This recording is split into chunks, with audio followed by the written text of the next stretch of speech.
Hello, race fans, and welcome to Brett for the fourth and final round of the Escorts Le Mans Series. It's the Petit Le Mans, a 2.5-hour classic at the Road Atlanta circuit. Alongside me in the booth this afternoon is Sean Petchin. Hello, Sean. Hello, thanks for me yet again. Should be a fantastic race at a fantastic venue. I really look forward to it. Absolutely. Certainly one of the more, probably the most difficult circuit on the schedule this season. But before we go too much further into that, let's take a look at last week's race. 2 weeks ago, the traveling circuits of the Escorts Le Mans Series stopped over at Silverstone for the third of 4 rounds, the 2 hours of Silverstone. The field got off to a clean start with pole sitter Bjorn Spindel, Anders Dahl, and Nick Verstegen. David Garcia in GT1 led the first lap in Corvette after jumping the start. Take a good look here at the red and black Ford GT of Nick Verstegen. That was as close as the Ford GT field ever got to him. We had a clean race for the first 5 laps until Philip Ferbert here goes wide at the exit of Copse and stuffs it into the styrofoam. Now, while the styrofoam is soft, it just wasn't soft enough to not damage that suspension, and Philip Ferbert, our outside pole sitter and presumptive favorite to challenge Bjorn Spindel at the very least, would retire very early in the race indeed. Gerben Kelly was our next prototype to befall issues, here losing the rear of the car going into Chapel. While he didn't hit anything, and was one of the few prototypes to have an issue and not hit something, that would put him behind the 8 ball, and while he did finish well, he would have liked to have finished higher up and had the pace to do so. Alejandro Bernabe would have done well to take a lesson from that. Here he goes wide at the exit of Maggots and slides on across the gravel into the styrofoam at Chapel. Just as with Philip Ferbert, that styrofoam not soft enough to prevent damage to the suspension of the car, and Alejandro Bernabe in the Derek Spears Designs prototype would retire here as well. Roderick Kroinen was the presumptive favorite to challenge Bjorn Spindel after Ferbert's early retirement, but this impression of a pinball with both the 58 of Michael Helen and the 20 Corvette left his Radicals prototype too damaged to keep on pace. He finished a disappointing 3rd. Derek Schmidt had an interesting run, first here dumping the 78 of David Garcia, 2nd in Corvette at the time and the odds-on favorite to win the race. Not happy with just a Corvette though, Derek Schmidt also took out the 15 of Chris Zaelstra here in the Ford GT. After the retirement of Ferbert and the pinballing of Roderick Kroinen, Bjorn Spindel won the race unchallenged, and nobody was really able to match his pace at any point during the race. In GT1, we thought we might have had a one-stop strategy on the cars, or at least for some drivers, and Anders Dahl was one we thought might do it. Anders put that to bed, though, at the 35th minute when he pitted for his customary early pit stop. Dean Allen was the last of your Corvette stoppers at 57 minutes. We thought with some fuel saving, he might be able to make it the remaining 1 hour and 3 minutes in the race without stopping again. That put him in favorite position to win the race. This stop with 5 minutes left in the race, though, put him in precarious position, even for a podium, really. As we see in the picture-in-picture, Anders Dahl just exiting left field now. No way Dean Allen had enough of a lead to maintain that lead through the extra pit stop for him. And pay attention, and there is the pass for the lead now. After that pit stop, Anders Dahl never looked back, won the race. The GT2 start was exciting between Pascal Chauveau and Dennis Garrison. Chauveau here losing the back end of the car under braking, backs into the digitalracing.nl Ford GT of Dennis Garrison. Here on board with Garrison, minding his own business. 3, 2, 1, BAM! Pascal Chauveau in the white and teal Ford GT would retire a few laps later. Garrison would finish laps down, unfortunately for him. William of Art had a relatively incident-free race, but 2 mistakes in a row put an end to that. Here with his half spin at Maggots. That was enough to sort of burn the tires up, and then ran wide the next lap at Copse and suffered the same fate as Philip Ferbert. Our cameras managed to usually find the best seat in the house for these things, but that belonged to Nick Tissot in the 91 prototype here. Watch how close Tissot comes to getting involved in this. At the end, though, Nick Verstegen was absolutely in a class of his own for Ford GT, winning the race handsomely.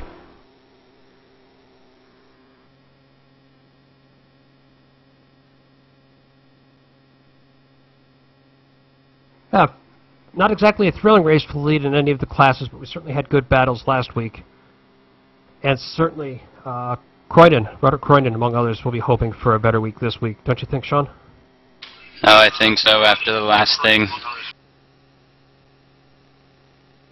Sorry about that. After last event, he surely is going to be looking to bounce back. He had quite the incident count between the cars, kind of smashing around a little bit there. So he's going to definitely be hoping to change that and drive a much smoother race if he hopes to challenge for the title. Absolutely.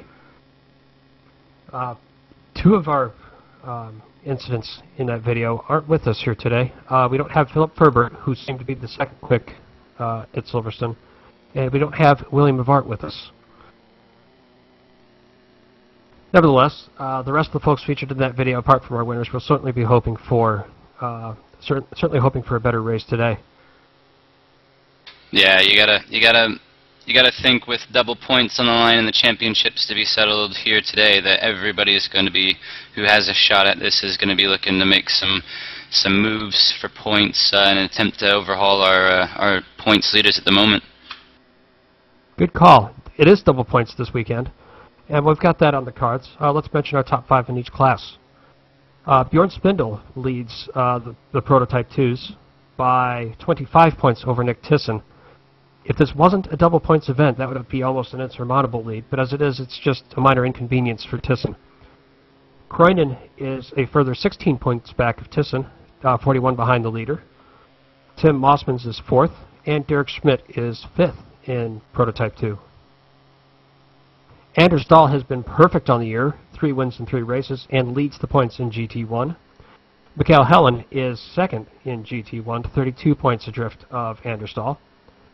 Dean Allen is 3rd in GT1, 37 points back. Neil Heckens is 4th, your organizer, and Edgel Sandfield, who will not be with us this weekend, is in 5th. In Ford GT, it's Nick Verstegen. Nick's won 2 of 3 races this season, with a 3rd place, I believe it was, at Sebring, but a win at Spa and Silverstone. Koen Gerards is 2nd in GT2, 15 points behind Nick. Dennis Garrison is 3rd, 43 points adrift. Robert DeRoy is 4th, and Chris Zalestra is 5th. One thing we should mention is there's a drop week provided to these drivers, so some of these drivers that are way back in points could see lead after the drop weeks come into effect. Yeah, definitely going to be an added fit to have those as you look at the final championship, but always confusing for me to try and tally the points. Yeah, for that reason we won't be doing a, well, there's various bonus points available throughout the event.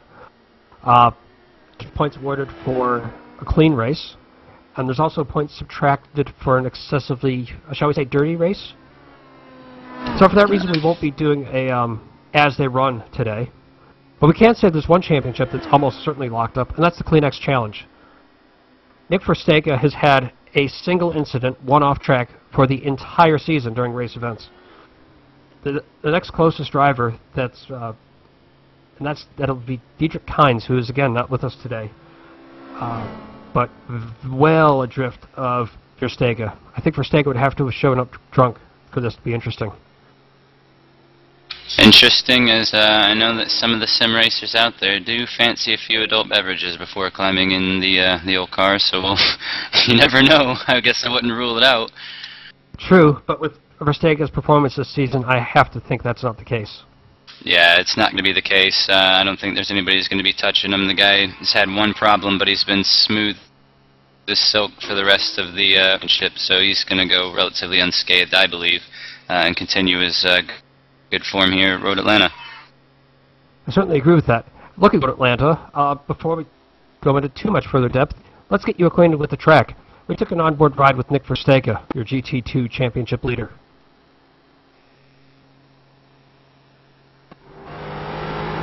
Hang on to your hats, folks. This is going to be a wild one. We're on board with Nick Verstegen at Road Atlanta in the Ford GT. Turn 1, forward down to 4th gear. Hang on for grim death. Don't run wide to the left or else you'll end the race. Coming uphill into turn 2 now, a gentle left-hander that leads into turn 3, a blind right-hander. Use just a little bit of the curb on the right, but don't use too much or else you'll find yourself in the tires on driver's right. Now entering the no passing zone for the S's. Look just a little bit to get the car to rotate. Now into 5th gear, and we're about to undertake heavy braking for turn 5. Don't use too much of the curb on the right, or else you'll end your race again against the driver's left-hand wall. And up into 6th gear, then hard on the brakes into 3rd gear for turn 6. Use a little bit of the curb if you have to. A quick squirt of gas, then down to 2nd gear and slow all the way down to what seems a walking pace for turn 7. Turn 7 is so difficult because the rest of the course is so blazingly quick. And turn 7 really slow down. It feels like a walking pace. The corner is off camber as well. So if you get the line just a little bit wrong, if you miss the apex by a foot, the car will just slide out hopelessly to the left. Now we see the turn 10 chicane. Hard on the brakes down into 2nd gear. Use as much of the curb as you can on entry, but don't overdrive it. Now that we've exited, aim for the white square under the Suzuki sign. Downhill for turn 11. Leading into turn 12. Be careful also run off to the left and then do your race. And that is a lap at Road Atlantic.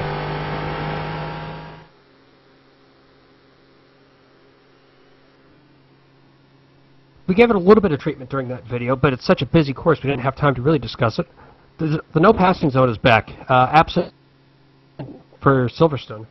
The S's, specifically the apex of turn 4 to the apex of turn 5, which is the S's. And what that is interclass overtaking cannot take place. That is, a prototype can overtake a GT1 or GT2 car, but a prototype could certainly pass another prototype there. At Spa-Francorchamps, we saw this lead to very exciting racing indeed between Nick Thyssen and Bjorn Spindel for 2nd. That actually resulted in 3 passes over the last 4 laps because of the no passing zone. To better understand the impact of the no passing zone on the prototypes this weekend, we sat down in a car, or in a Honda and in a Ford GT, and we have that on video now.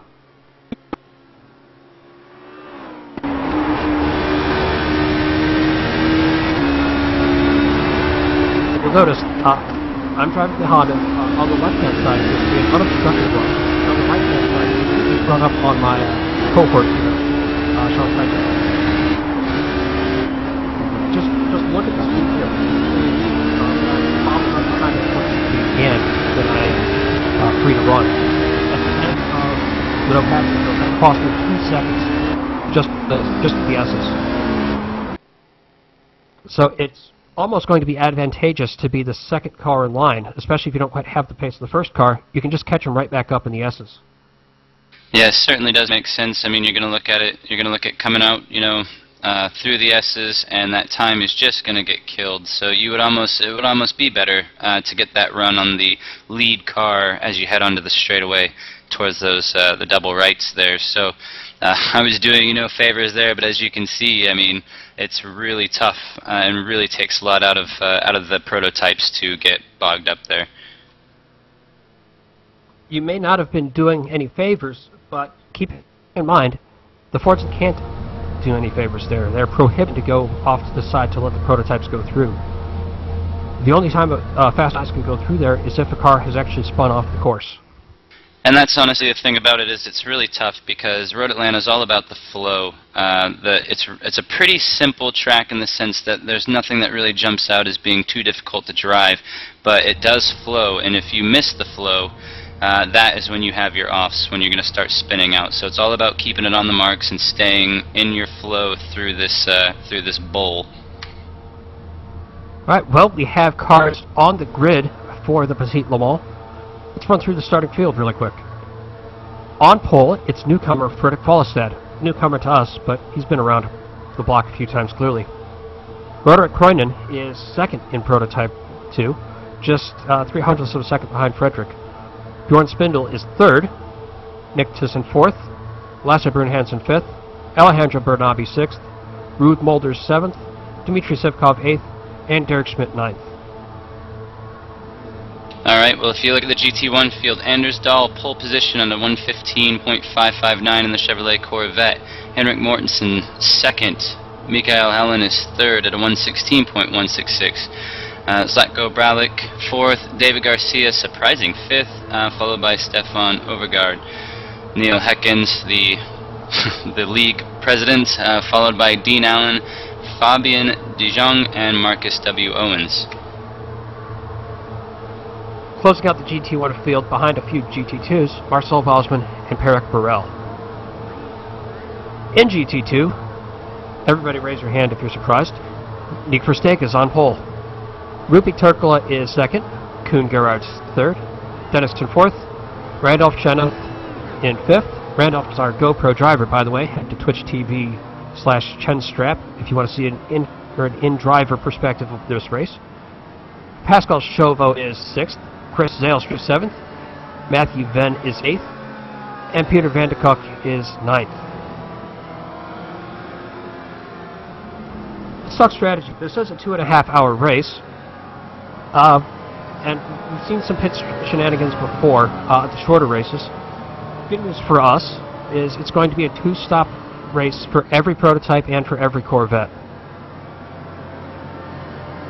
Yeah, that's going to take out a lot of the extra kind of thrilling that we've seen in the GT1 category here the last couple weeks, but still should, given the qualifying time, still should make for some great racing on track. But this wouldn't be an Escorts Le Mans Series race if there wasn't some kind of pit shenanigans afoot. In GT2, Nick Verstappen has told us that you're just about 7 or 8 liters short of doing a 2-stop race. So we've had indications from several of the GT2 drivers that they're going to just go with it and go with a 3-stop race to be safe. But we also know newcomer Rupi Turkala is a meister at saving fuel and could quite possibly be on a 2-stop race. So look for him to drop through the field early as he conserves fuel. But look for him to come back up through the pack at the end on the balance of one less pit stop. Well, that's exactly what they're going to have to do to try to take over old Nick Verstappen. He's been absolutely flawless on track, and about the only way that you're going to catch him is if he makes another mistake like Sebring, or if he actually is pipped through the fuel strategy, so it'll be interesting to see. Absolutely.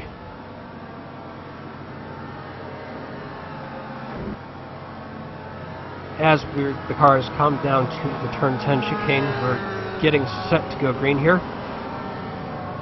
Give some thanks to the folks behind the scenes that make this happen. John Weisling, our camera operator and stream operator, does a fantastic job with the overlays and with the cameras and keeping up with us idiots. JD Webb, sound engineer and general get-it-done person. And Dakota Ehrman, updating the Facebook page with all the FR500 Escort Mustang is into the pit lane. Frederick Falstad brings them down, and we're green flag for 2.5 hours at Road Atlanta. The prototypes get off to an early, safe start. A single file into turn 1. Anders Dahl leads the G1 field into turn 1, single file as well for them. And Nick Verstappen boils down to turn 1 in the Ford GT2, their single file as well. Yeah, it looks like everybody's got through pretty quick single file so far, just taking it easy and trying to settle into the rhythm. As our GT1s and GT2s boil through the S's now onto the, I guess we'll call it the half stretch, that gap between turn 5 and turn 6. Nothing been doing. Anders Dahl still leads. Mikhail Helen has lost position to Zlatko Bralic, so that's now 23 ahead of 58.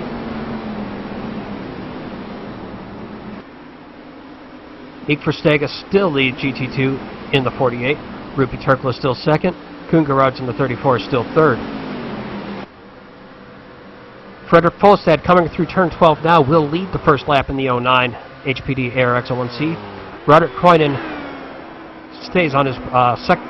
And Bjorn Spindle in third, nipping at the gearbox of Roderick Croyden.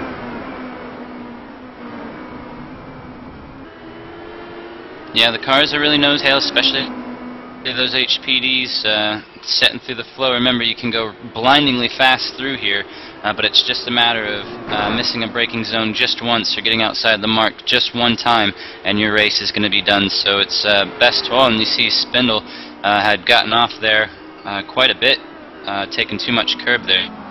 So you got to be careful. That's a dangerous curb to play with. It'll help you to some extent, but if you get too greedy with it, it'll just lift the right rear tire off of the ground. You'll spin off to driver's left, and you have a fairly good shot of ending your day at that point. Yeah, it's definitely is advantageous to use the curbing, as it does provide a little bit more time when you go through there. But if you get too much of that curb, it's going to either break the car, it's going to send you off into the wall. So you got to be careful. We have one car in the pit lane already. That's the 73 of Marcel Bosman. Not quite sure why yet, but I think it's safe to assume he's had an off of some sort. Yeah, well, as we experienced as we were driving... Leader off at turn 1. 09 rejoining through turn 1 and through turn 3, I should say. And he's going to fall all the way back to 5th position from the lead. That's a big off for credit set. He's managed to get away with it. He hasn't hit anything, I don't think. Yeah, it looks like he settled and got back into the groove of things, but you're right, that was really close. Like I said, you know, get out of that concentration for 1 second, and you're absolutely going to pay for it, and he nearly did, but good job by him to save that car. Yeah, absolutely. Anders Dahl has a clear lead over Henrik Mortensen. That's 0-3 from 46. Last time at the line it was a 1.5 seconds, and I expect that to get even larger this time through. We didn't give the gap in GT1, but Anders Dahl outqualified the rest of the GT1 field by a 0.5 seconds.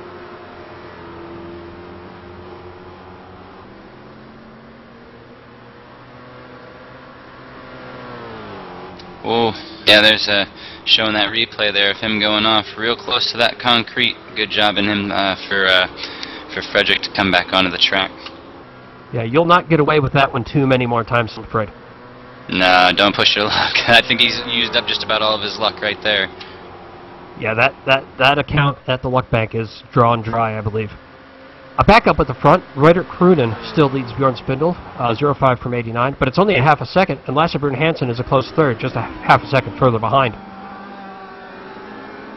That'll be interesting to see. I mean, if the drivers here were following Frederick and seeing him go off, they're going to be thinking, you know, don't want to push too hard here, going to go off like that, and, you know, just like that, he lost 4 positions, 5 positions, so, you know, you're really going to be trying to take it easy. Yep. 73 Marcel Bosman has rejoined the track 1 lap down. Still not sure what happened to him, but his race has certainly taken a turn for the worse. There was a crash back there by those prototypes, it looked like. That was one of the Racing Lions 4 GTs.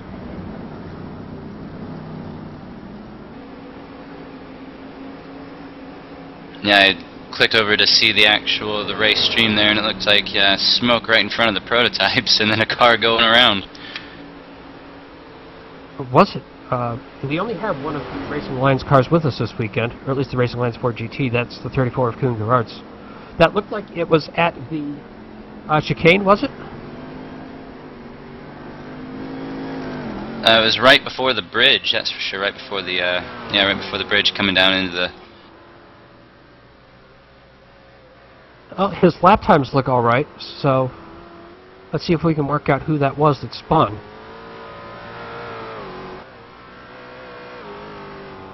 It was actually Peter Van de Kock, yeah, sorry. Oh, okay, yeah, so we do actually have one. That's his first race with us today, and he is also in the iRacing Lions Sport GT. Yeah, it looks like he came through the old, quick chicane there up the hill and just lost the back end of the car. The number 66 there for GT, so tough break for him, but, you know, didn't hit anything, put it in the litter. And then it looks like he just waited for the rest of the cars, so he pulled it off shortly thereafter. Oh, sporting move from him then. Once you've made a mistake, don't compound it by involving others in your mistake. Oh, especially when those others happen to be the LMP class leaders and overall race leaders. Speaking of the race leaders, last time across the stripe, Bjorn Spindle was just 2:10 Broderick Croyden.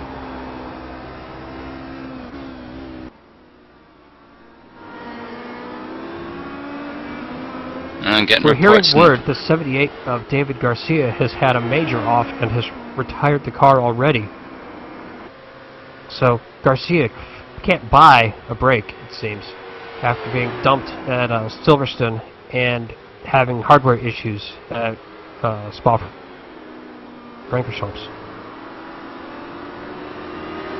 Yeah, Mr. Garcia is in a very different world for his championship, and you know, for his championship hopes, and he's just not had the luck. I mean, he was doing such a great job at Spa before the hardware issues forced him out, and now we've got him. You know, last week we had him dumped out, so terrible luck for him.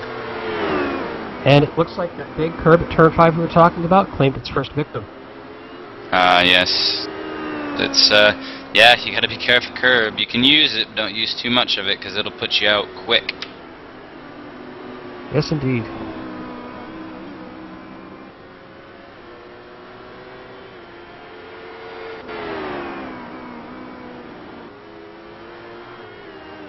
And as you can see right before, as you've seen leading up to the accident, I mean, quite a bit of racing there in the GT1 class.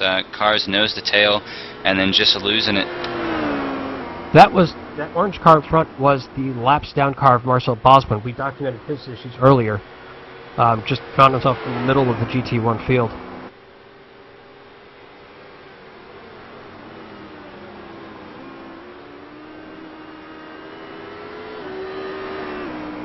In GT1, Anders Dahlen's 03 iRacing Denmark Chevrolet Corvette C6R still leads by 3 seconds now over Henrik Mortensen, who runs a surprising second. Blackhope Brayling is third. Michael Helen fourth, and Stefan Overgaard is fifth.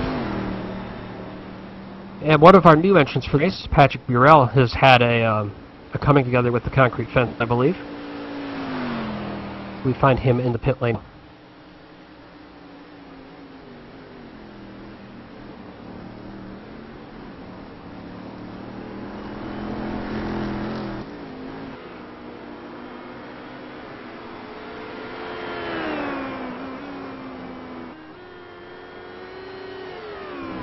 And we have Koen Gerard in third place in GT2, spinning at turn 7. Looked like he was just trying out of the way of the prototypes, got on the gas a little bit too hard, and now is going through well, that's a 3-point turn at this point to get the car righted. Yeah, certainly, Nick Versteeg's got to be having a little smile there, as he's now no longer has to really worry about Koens for now. Give him a little more breathing room. Yep, but lots of work to do as the prototypes now work their way through, so all the GTs minding their manners. Yep, as we see Bjorn Spindle overtaking your GT2 class leader through turn 3, and that goes fairly incident-free, actually. But we're going to see Lasse Brun Hansen in the 28 stuck behind Versteeg in that no passing zone. He's going to lose 2 seconds here. And that's allowed Nick Thyssen to draw right up on the back of Lasse Brun Hansen. Well, just like we were talking about before the race, it's it's almost better just to be the guy running that second car, because you can just gain so much time once you have somebody stuck behind the GT. So, yeah, I mean, pretty much textbook. But the good news for Brun Hansen in the 28, Nick Thyssen wasn't able to go through until exiting turn 7. So Brun Hansen has regained the lead over Nick Thyssen that he had. About a second and a half between these two cars once again.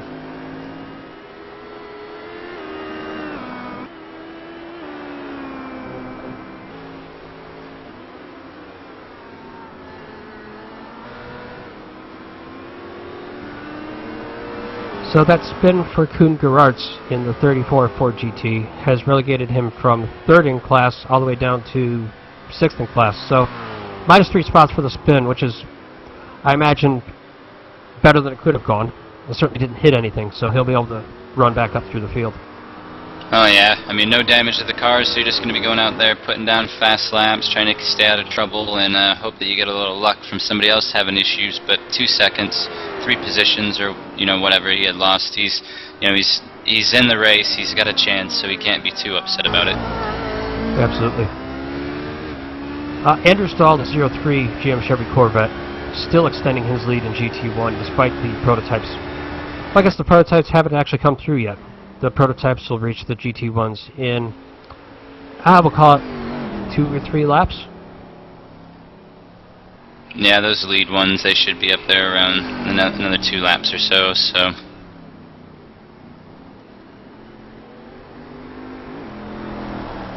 The GT2 traffic has served to separate the top 5 in the Prototype 1, Prototype 2 field. I keep doing that. So 05 Roderick Kroinen still leads by 3.5 seconds now over 89 Bjorn Spindle.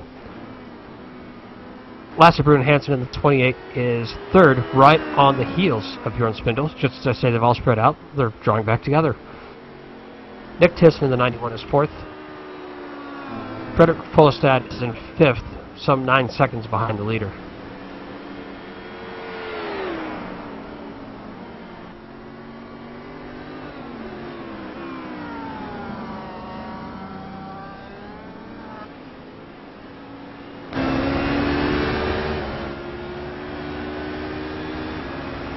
Well, seems to be some trouble. The GT2 class.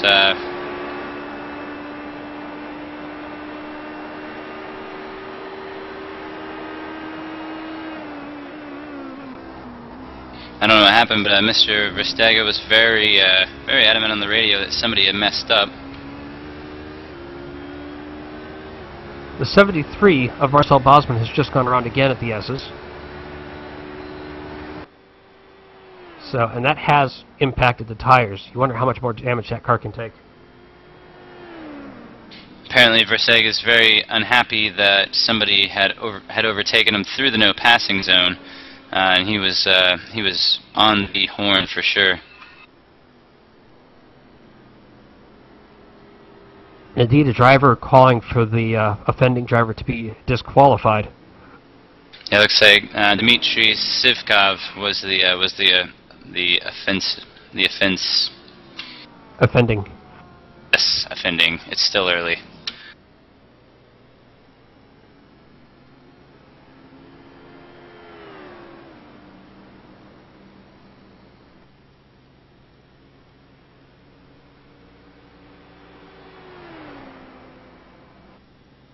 Oh no! Oh no! 73 has just taken out the second place in GT1. Henrik Mortensen, 46, just dumped by the 73 into the gravel at the exit of the chicane.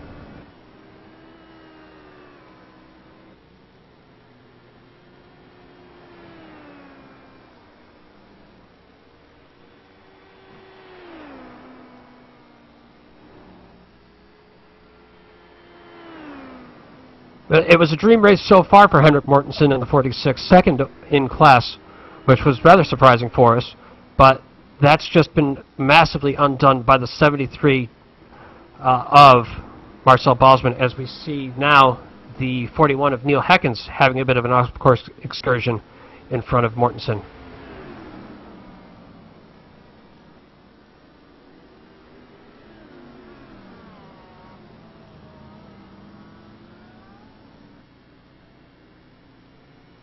You hope that 46 is all right from the contact. It wasn't heavy contact, but it can be enough to bend a suspension. Oh yeah, I find that Corvettes, the Corvettes are, kind of stock car-esque, if you will, but they certainly cannot take a hit from my experiences with them here on the sim. If they take any kind of a hit into the suspension, that is enough to terminally. So definitely, that chicane area down at the bottom of the hill is a tricky area, and if you get going in there, really hard, it's going to be tough to stop. And unfortunately, he paid the price for that. Interesting news. We mentioned that drivers were calling for the disqualification of 75 Dmitry Sivkov. Race control has actually thrown the black flag at Sivkov. He has been disqualified.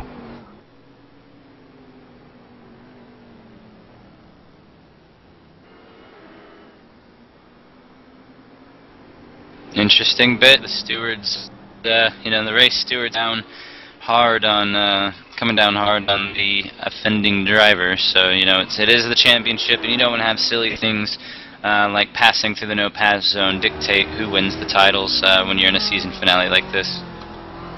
Yeah, I'm surprised at Sivkov. He's been fairly clean throughout the rest of the season. So, a bit interesting to see him be the one that goes. Yeah, apparently some connectivity issues as well for the 75 that may have resulted in the the offending, issue that we were talking about. So.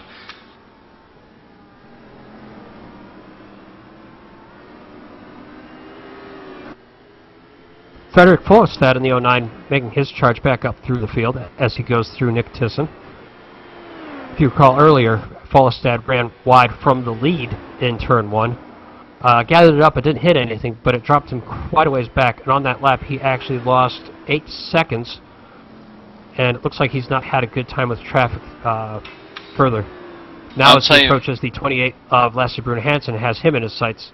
Lasse Brun-Hansen is stuck behind the Corvette of Mikael Helen, the 58 of the Black Rebels Corvette. And could Frederick move here, going under, braking into turn 6 to look for it, but there's a Ford GT in the way, so no dice. You have to think his next opportunity is going to be at the chicane, depending on where they find Mikael Helen in that 58 Corvette. Yeah, he's going to charge on the out here. Not going to be enough.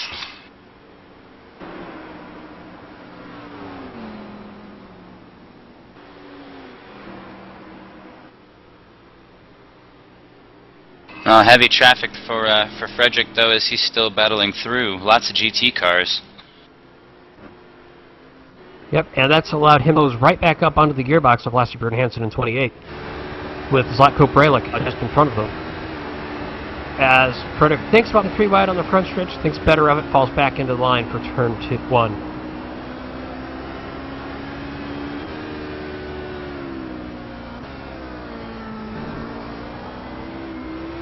We see, who is that?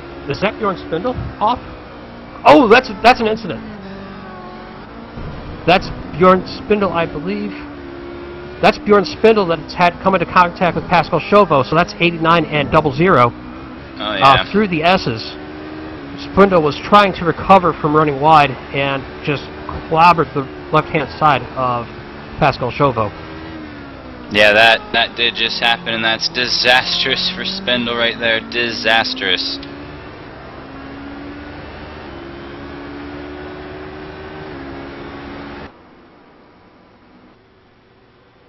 Well, in our meetings before the race, we predicted there'd be at least one set of tiers brought out through the S's, and that's already happened, it seems. Bjorn Spindle tows that car back to the pit lane. He'll see what repairs his crew can effect to it, but I'm afraid that's going to end his race, and unless he gets extraordinarily lucky, that could end his championship bid. Yeah, we were talking about the double points, and it looks like there goes now Spindle is off track, as you mentioned, and I mean that's just devastating for him as Cronin leads. Ooh, just saw some go very wide on the broadcast, which means we're about 10 seconds behind that. It was a very blue Corvette, which I believe makes it either Steve Clays, who is still running, or the 37th Patrick. No, Perrick Burrell has been off course for some time now. Stefan Overgaard, maybe. Gonna try to find out exactly who that was. I mean, you look at it, we're only about 21 minutes race, and all hell's breaking loose. I don't quite understand. You'd think that they'd have better concentration, but I mean, just silly errors all over the place for these drivers, and that move from Spindle, that was devastating. And now Corvette off and was even upside down, I do believe, that I seen in the race broadcast.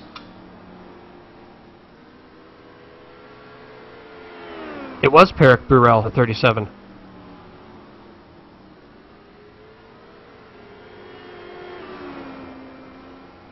Looks like he got off to the grass at the entry of turn 1 and just spun the car through and clobbered with the driver's side door.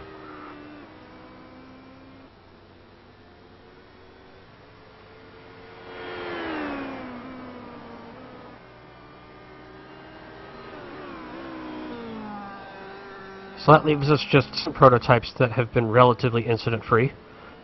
Roderick Cronin has a 20-second lead over the 28 of Lasse Brun-Hansen, who finds himself in a dogfight for second place, three-way fight, with Frederick Follestad in 09 trying to regain his position from earlier in the race, and Nick Tisson in the 91. Those 3 cars under a figurative blanket.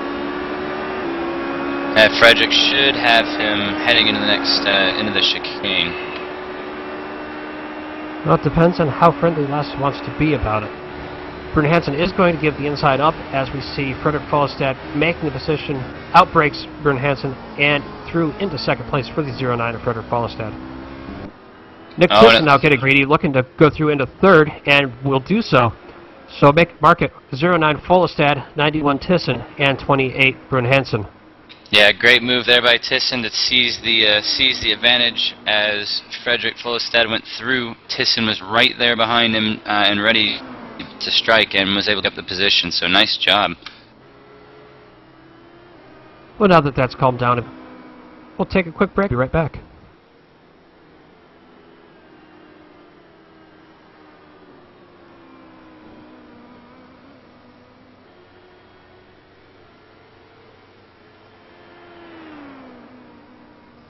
Hey dude, are you ready to rock and roll? If that's cool, then you need to do it over at HD Radio Network. HD Radio Network, 4 stations broadcasting 24/7 with everything from metal favorites to the 80s classic rock like legendary Leonard Skinner, Electric Light Orchestra, Foreigner, and bone-rattling, skull-crushing rock and roll on hard driving radio. And partnered with Nuff World Simulation Gaming, check out the HD Radio Network's Nuff Radio with Bear Factory, Stone Temple Pilots, Def Leppard, and a whole lot more. HDRadionetwork.com. Take your pick and rock your brains out, dude.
Welcome back to Road Atlanta, and while you were away, we saw the complexion of the race in GT1 change heavily. Mark that with a capital H. We saw Anders Dahl in turn 7 be clipped by a spinning Ford GT. Yeah, massive X. Slow on the backstretch between turn 7 and the chicane on turn 10. And unfortunately, there was a pack of about 6 cars that were 2 by 2 by 2 running up on him, collected the 23 of Zlatko Bralic, and chaos ensued from there. Yeah, it all centered around Anders Dahl. He had issues with that Ford GT in the corner previous, came back onto the track really slow, was in the middle of the track as a huge pack of cars came up to overtake him, and one of the Corvettes that was chasing absolutely blew him off. Chaos after that, like you said, cars everywhere. Give a call out to Garrison in the 02. In the 02 Digital Racing got NL4 GT, somehow managed to get through all of that.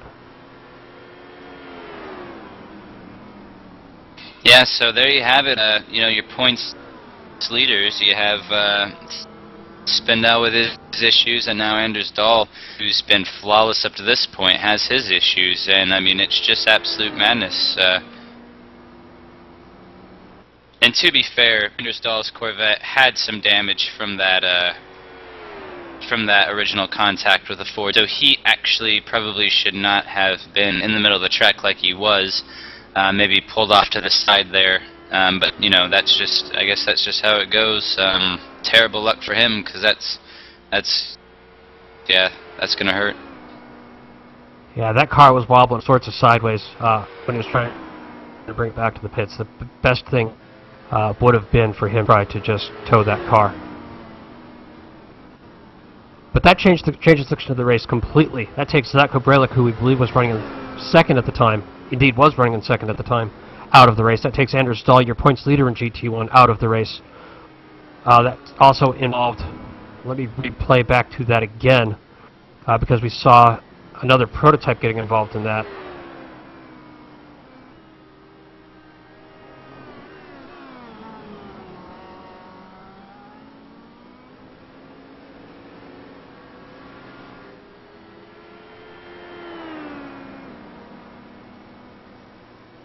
Rude Molders in the HPD thought he was going to get through it, but got tagged by Zlatko Bralic and spun around. So that car will be damaged as well. So that's car 24.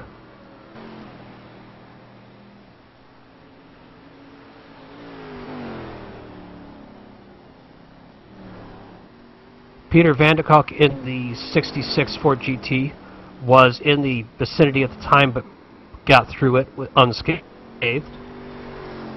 As did, we believe, Helen. Yeah, Helen's now been voted to the lead in GT1, so good work to stay clean so far. But lots of mental laps. I mean, we're not even what now? Just not even a quarter through the race yet, and we already, all hell breaking loose with championship drivers going off and all kinds of just madness. And this is not what you have happen when you're battling in a double points championship weekend for the title. No, that's going to throw it all into disarray. I mean, it's all to play for now in most of these classes. So we think there's 60 points available for a win. 30 points for a win normally, 60 points this weekend. We said we weren't going to do an as they run, but hell, why not? If the race ended now, your GT1 champion would be Mikhail Helen in the 58 Black Rebels Corvette. Yeah, that would be amazing stuff there. I mean, we haven't really talked much about Mikhail Helen, but he's been, pretty straightforward and pretty clean driving, kind of trying to stay out of trouble. And it looks like if all things end the way they look, anyway, still tons of time to race. But if they end this way, he's going to be rewarded with a championship. Yeah, and you have to think Rotor Kroinen is looking pretty good for the P2 championship as well, with the retirement of Bjorn Spindle. Yeah, that's another one where Spindle had a couple issues, and throughout the season he had this issue and then one previous at Spa, I believe, with a spin. So I mean, you got to be consistent, especially when you're only talking about a 4-race championship. There is zero room for error when you only have 4 events, because once you mess up, it's nearly impossible to make those points up. And then when you have a chance to make up those points, you absolutely have to execute, and most of the guys have not been able to do that today. And now we see Anders Dahl, the 03 Corvette, is actually disconnected completely, so he's done. Market official that he's retired. And probably disgusted. Almost certainly. And remember Henrik Mortensen had got tapped out of second place in GT1 probably about 20 minutes ago? Well, he's probably thanking his lucky stars now. If he had remained in second place, he would have been right up in that wreck. But as it is, he's now third in GT1, relatively unscathed.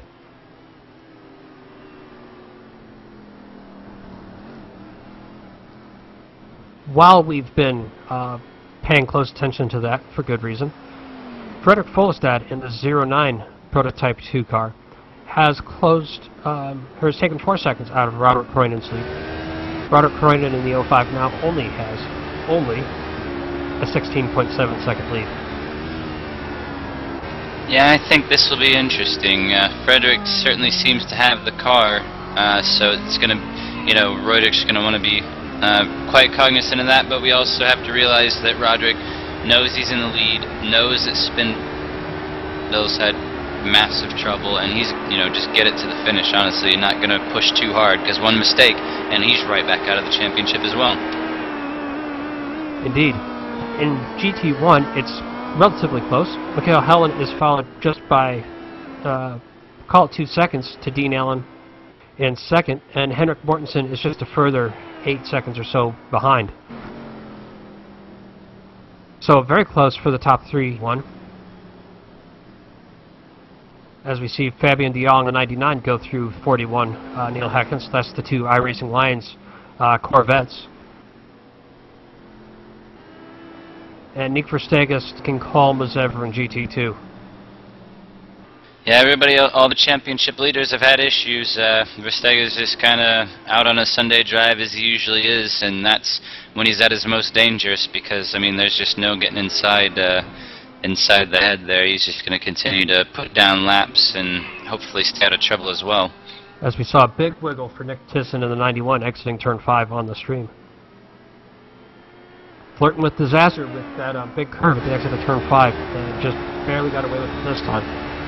There's another driver who's probably just about to run out of luck if the luck bank.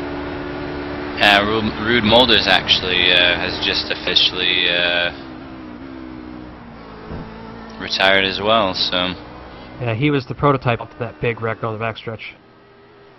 We thought he might have got away with, but it looks like he had a harder hit than we perhaps gave him credit for. So it looks like Zlatko Brejlik has come into the pits. He was the Corvette that sort of started that mess, along with Anders Dahl. Yeah, car must not be back to his liking. He's stopped to get it all checked out. So does that, you know, just, I mean, this track has provided, we said that it would be exciting racing, and it has not disappointed. Unfortunately, it's been in the shape of a lot of carnage and chaos and busted carbon fiber, but, I mean, if you tuned in to watch a championship scrap, and everybody that's running seemingly has a chance with the exit of these guys, so... And we've had a two-car with Randolph Chenoweth and Alejandro Bernabe. I'll get back to you on...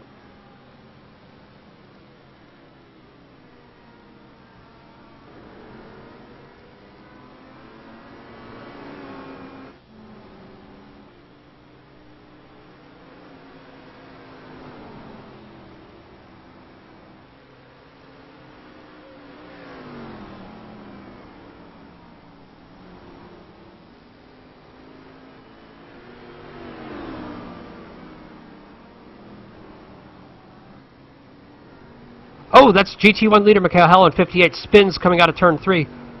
That's going to put 33 Dean Allen into the GT1 lead. And it's going to put Henrik Mortensen, 46, into second in GT1. There it is.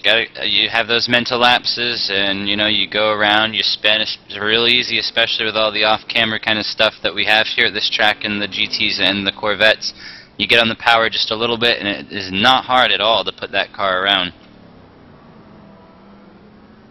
A race of attrition, it would seem then, for the Petit Le Mans. Yeah, we had a bit of an interesting moment there with Nick Verstegen as well, and Marcus Owens, who's a newcomer. So serious trouble between those two.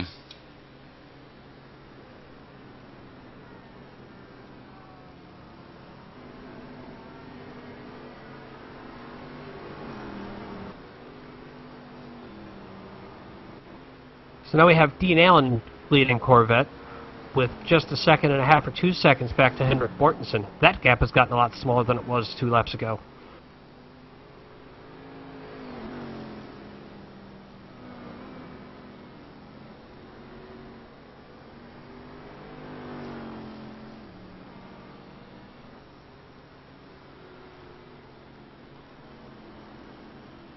Alejandro Bernabe still on pit lane with the damage he collected in the incident with the 50 of Randolph Chenoweth.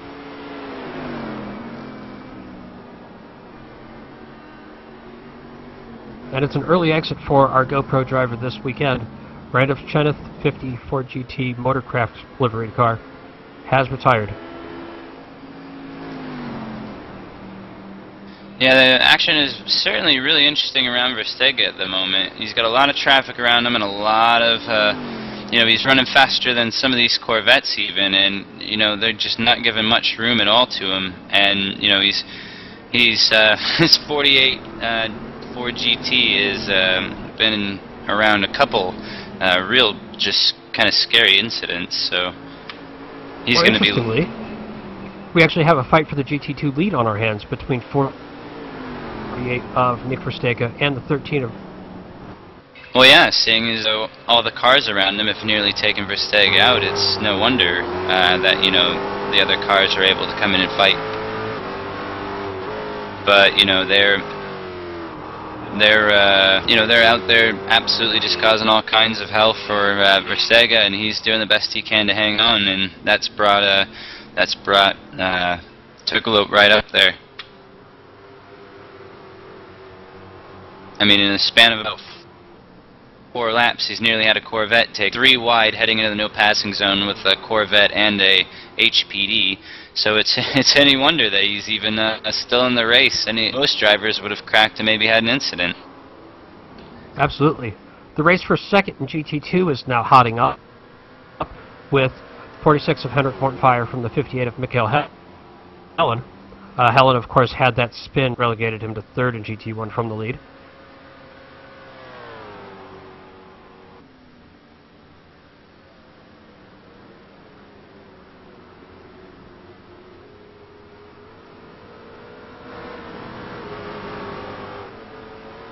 Yeah, those 2 GT cars are fighting it out there, GT2 cars, so this is going to be interesting. Let's see if they can't do anything going down into the chicane. Looks like Turkalup's just a little too far back for right now, but they're coming into heavy traffic, so expect you know, the potential for a move to be made here within the next, I'd say, half a lap or so.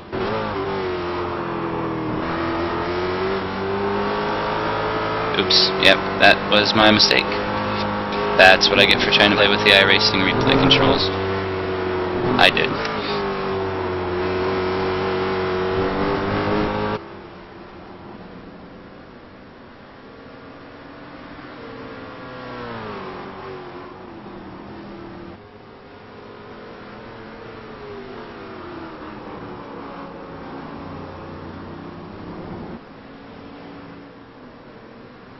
We'll keep an eye on the GT2 battle for the lead, but we're also about to have a pass for second in GT1.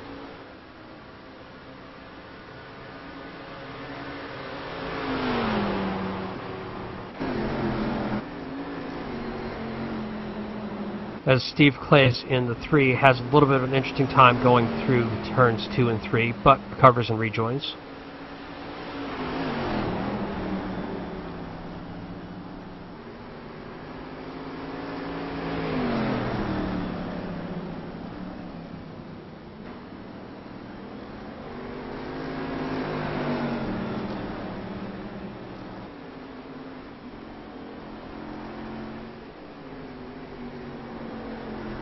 Marcus Owens into the pit lane with his GM Chevy Corvette number 6. That's a bit earlier than I would have expected for him.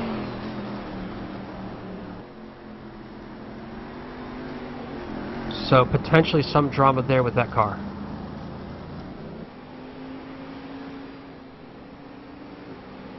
At the front of the field, Robert Croynen's lead is steady over Fredrik Follestad. 16 seconds, the 05 leads the 09. Nick Thyssen just 4 seconds further back from Fredrik Follestad. Lasse Bern Hansen is 4th in P2, and Derek Schmidt is your last prototype runner that is still running. So just 5 prototypes now on the track.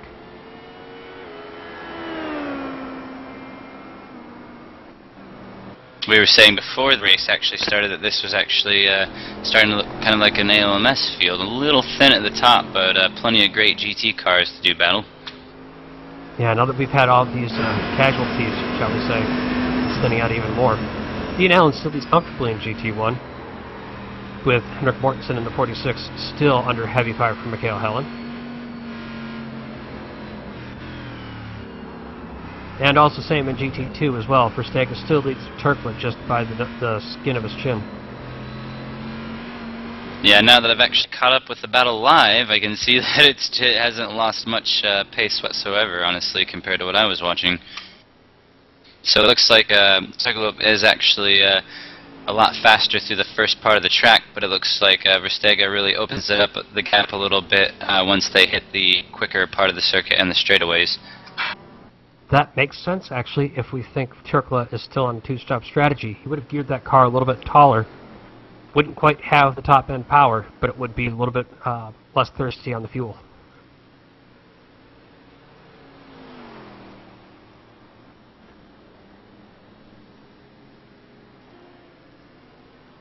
But, check my math, if he was going to do a 3-stop, or excuse me, we should start seeing 3 stops. We should start seeing pit stops vaguely soonish. Yeah, it looks like Mikael Helen is in the GT1 58 Corvette is trying to make his way back to the front of the field after his misfortunes.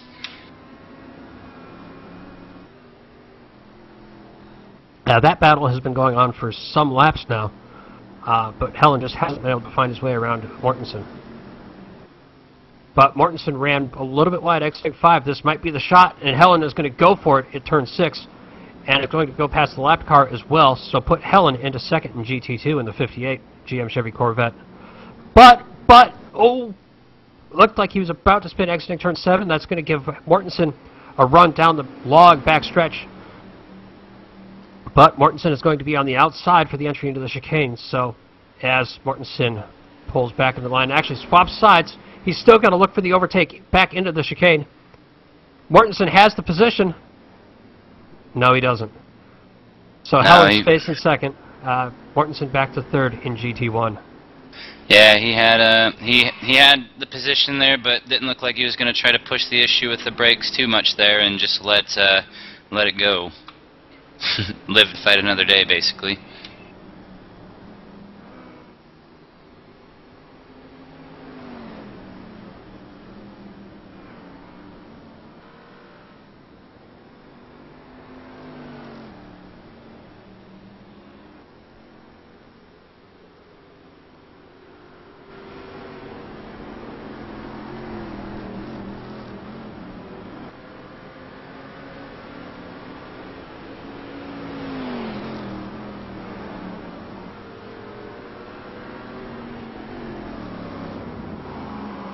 So as we're following Mikael Helen here, it's just a matter of time before we see him and Dean Allen do battle. So it should be interesting.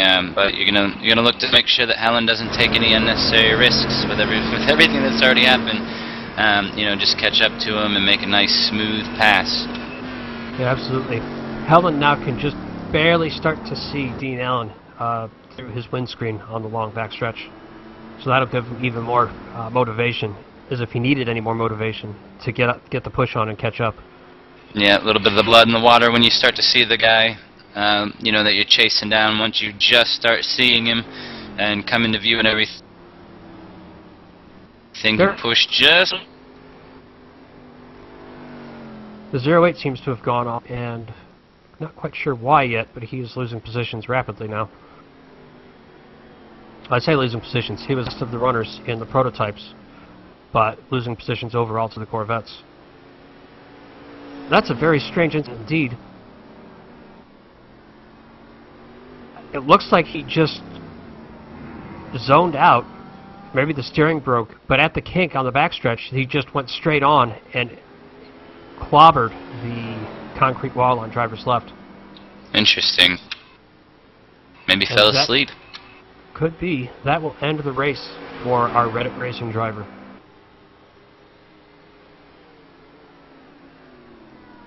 So that now puts Dean Allen, GT1 leader, into 5th place overall.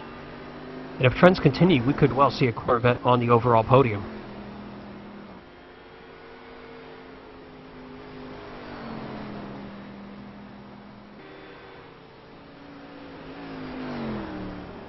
Yeah, it will be tough. Seen a lot of crazy stuff going on. The guys who are 1 through 4 right now in the prototype are top drivers, but just, you know, we've seen a lot of incidents that have happened that weren't, you know, necessarily the fault of the people who got victimized. So, yeah, only 2 more spots left, and we could see one of those guys on the podium. Yeah, that big conflagration, I believe, on the backstretch comes to mind. Yep, that's all it takes.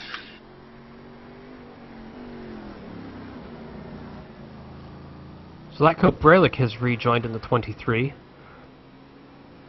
after the heavy contact with Anders Dahl, so we'll have to see how well that car is able to stay on the pace. Yeah, we mentioned something that was actually really, that we haven't mentioned so far at the beginning of the race, and that was the fact that this track has none of that AstroTurf that we've had the last couple of weeks that's slicker than all get out. The track has certainly proved treacherous enough, though, even without the turf.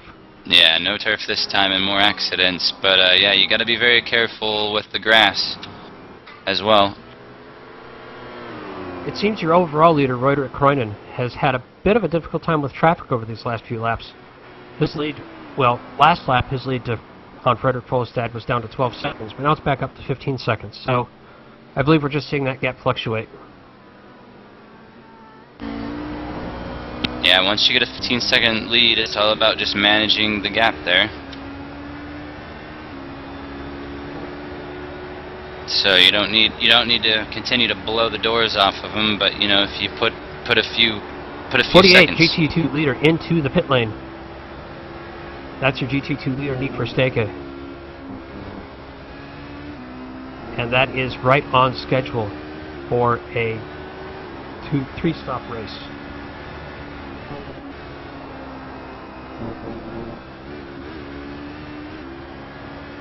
Excuse me, no, that's actually a bit of a longer first stint.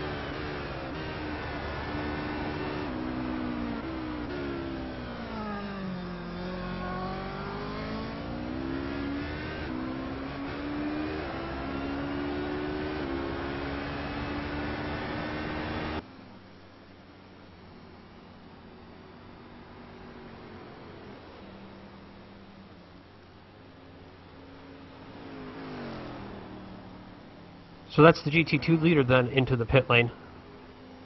A little bit too early for a 2-stop race, but too late for a 3-stop race, so we really don't know what he's doing. As the 73 of Bosman finds himself trouble once again on the backstretch. That car is looking all sorts of evil now as he tries to wobble it back to the pit lane. Looking very much like the Anders Dahl car as we see 2 cars coming up behind. Stay out of the way, stay out of the way. And he does so, barely. Park that car and tow it, my friend. That car is done. Yeah, actually, Ryder Koinen, as he came through that area, reminded Marcel that perhaps it was time to park it for good. So people getting a little afraid of the broken GT cars. And he'll pull into the pit lane with Frederick Follestad, your second place runner in P2, right behind him.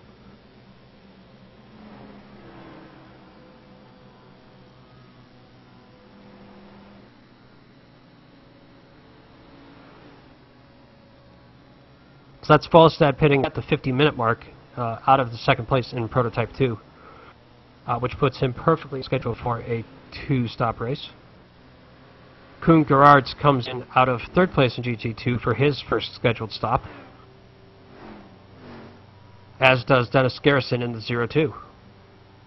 All of them seem to be on 2-stop strategies, so perhaps the information we got about the GTs being slightly too thirsty for a GT2 or for a 2-stop race, maybe that was a little bit off.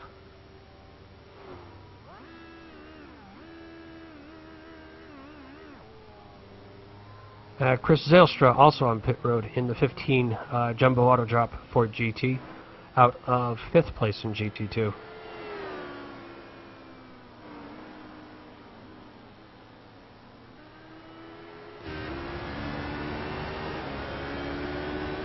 Rotor Kreinen, your overall leader, still out. It has not stopped yet. As we see a proper mess right in front of the 41 of Neil Heckens. Roger Cronin actually just radioed in that he's going to be pitting this lap. Well, that's right about on schedule for him then. So, yeah. 46 of Henrik Mortensen has pitted in from 3rd in GT2.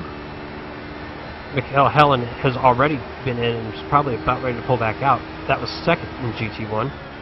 Dean Allen's still on track though, your GT1 leader. As we expect Rotor Kreinen in the 05 to pit this time by, and indeed he is onto the pit entry road. So that's your overall leader, 05, into the pit lane. Lasse Brun Hansen in the 28 pitted his last time by. We're just waiting for him to pull back out of 3rd in P2. And now the only prototype that we're waiting on to pit would be the 91 of Nick Thyssen, currently 2nd in P2, and he stays out for another lap.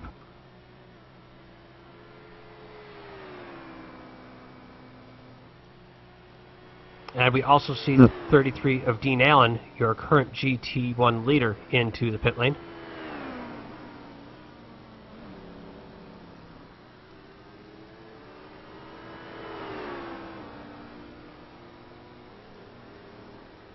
Rupi Turkula, the gentleman we thought could do well on fuel, still on the racetrack in the 13 Ford GT. Certainly going to be looking to exploit every lap he possibly can in those cars. Certainly. He's going to need it, as Versteg has been doing a fantastic job today. Again, even with all of the incidents happening around him and sketch moments, he's actually provided a great clinic on how to stay out of trouble, honestly. GT2 leader into the pit lane. Rupi Turkula, number 13 Ford GT, into the pit lane for his scheduled service. And he makes us a liar. They But it'll love be doing interesting. that, though, don't they? No, of course. It'll be interesting to see, though, how long on that second stop. That's when it's going to matter. He's going to try to push it to the very bitter end there. So could be looking at like an Andrews Dahl, or something like last run at Silverstone when I think it was Dean Allen ran out. And the last stopper for the prototypes, Nick Tisson, number 91, into the pit lane. Yeah, he had some clear track ahead of him when he was,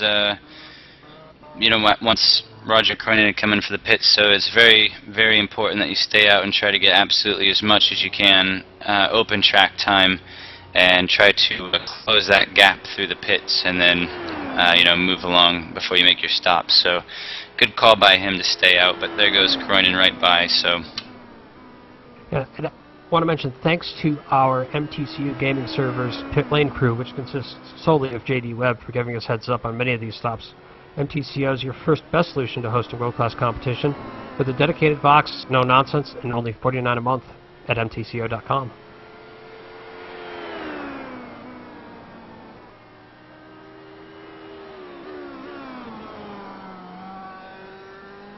As we now find Neil Heckens into the lead of GT1. Have we seen a pit stop from him yet? No pit stop yet for Neil Heckens in the 41 iRacing Alliance Chevrolet Corvette. So he should be stopping in the near future.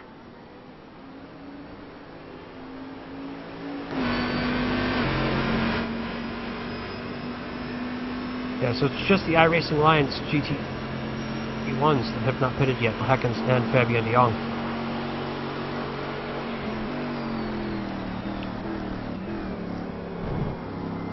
Since we've wrapped up pit stops, while we wait for the last two GT1s to cycle through, we're going to take a quick break. We'll be right back.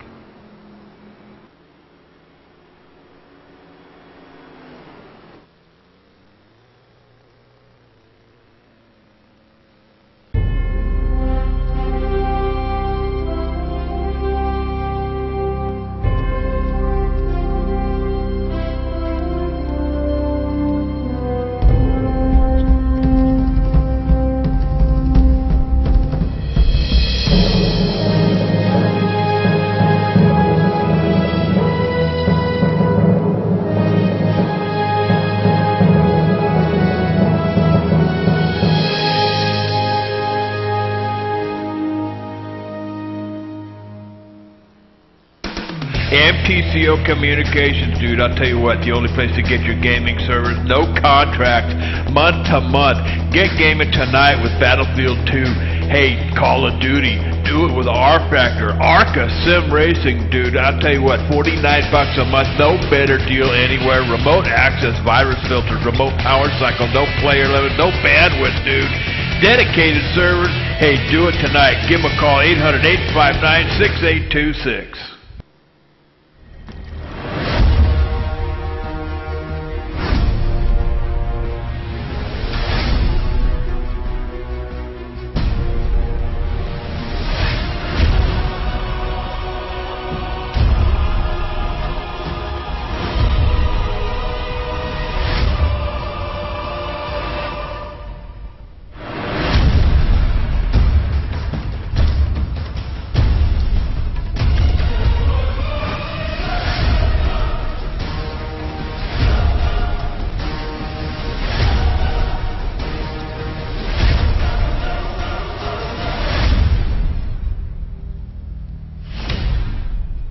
everybody, JD here with ETV Live, and let me tell you something. If it's too big for the pickup truck and you need to move it, there's only one trucking company you need to call, and don't bother with the Yellow Pages, cowboy. I'll give you that number in a minute. Manufactured goods, automotive, technical equipment, furniture, even if you need a reefer, Gary Mercer Trucking Incorporated is the only choice, cowboy. With locations in Mississauga, Ontario, Canada, Rancho Cucamonga, California, if you need to move it, store it, and keep it cold, you need to call Gary Mercer Trucking Incorporated.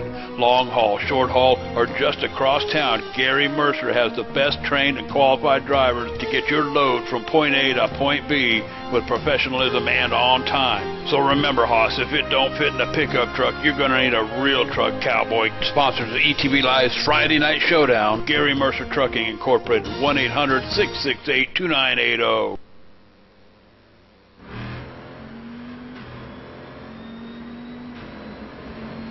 And welcome back to Braselton, Georgia at Road Atlanta for the Petite Le Mans.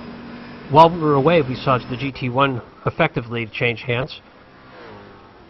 58 Michael Helen went through the 33 of Dean Allen 2 when he was pushed off the track by Lasse Brun-Hansen. And speaking of Lasse Brun-Hansen, we've just seen him collect the wall very hard indeed at the exit of turn 5, and he's now missing his nose cone.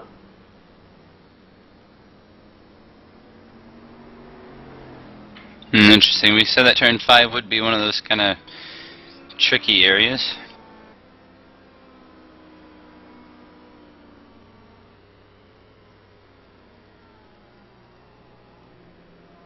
As we roll back here to see what exactly happened to the 28.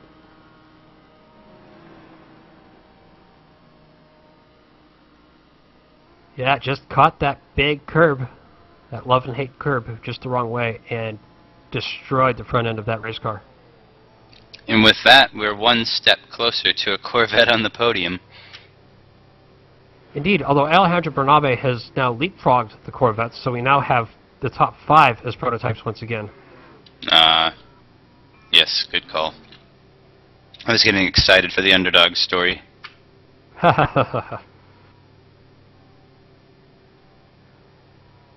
Wasn't it a race a few years back when all the prototypes went out of the race, Real World, and the Dodge Vipers won overall? I can recall the Chevrolet Corvettes winning the Daytona 24 Hours overall. And I recall that there was a stretch of 24 Hours of Le Mans. The Corvettes finished 6th overall, 5th overall, and then 4th overall. But they didn't make it onto the podium at all.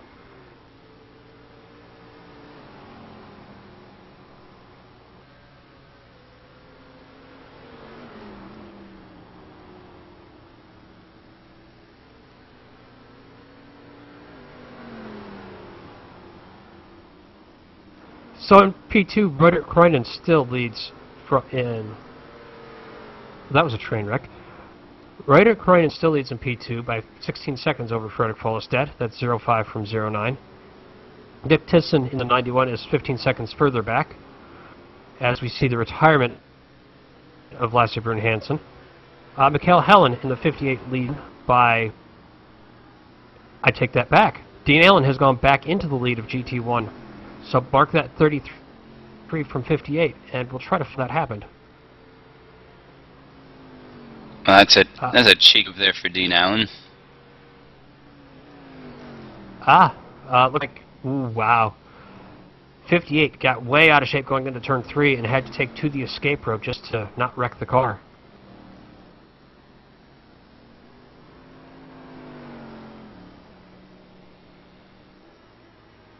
Rupi Turkala took the lead through the pit stops over Nick Verstegen in G2, and now leads by about 2 seconds over Verstegen.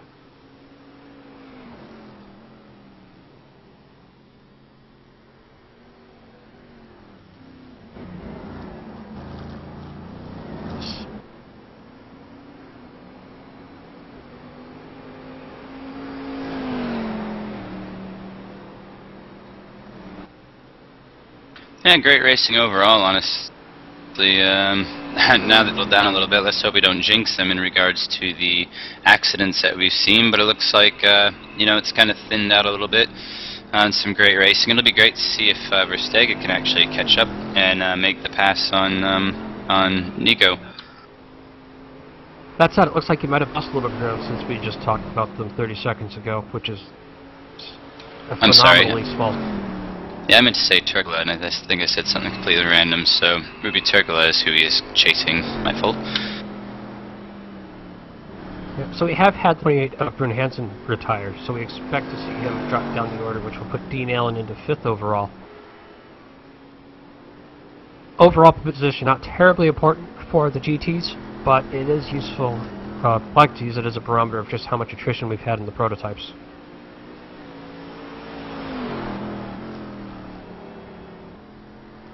Randolph Chenoweth in our chat at ETV Live, suggesting we might have a Ford GT on the podium. I'm not sure I'd go that far, Randolph, but it's not outside the realm of possibility, I don't think. Seems that those stars have already aligned thus far, so I'm not willing to bet against anything at this moment. Absolutely. Well, also, as we look into the real world of racing, we've had the British Grand Prix today at Silverstone for the Formula 1 guys, and you may or may not be dual watching the IZOD IndyCar Series as they race in Toronto today. So lots of great action on the television. Not all the racing happened yesterday. And actually, if you get a few seconds, you can head over to OpenPaddock, all one word, .net, where we usually keep everybody up to date on all the things that are real world racing. So if you want to head on over there for some podcasting and blogging and all kinds of funs, then you know, you can go ahead and head on over there and watch and listen. So, but yeah, great action on track here. So I don't even need the television on, to be honest with you. Watching this GT2. Oh, and we just had a Corvette hit the wall. Oh, which Corvette was that? Yeah, I'd like to see which number that was, actually. I believe it to be the, it was Marcus Owens.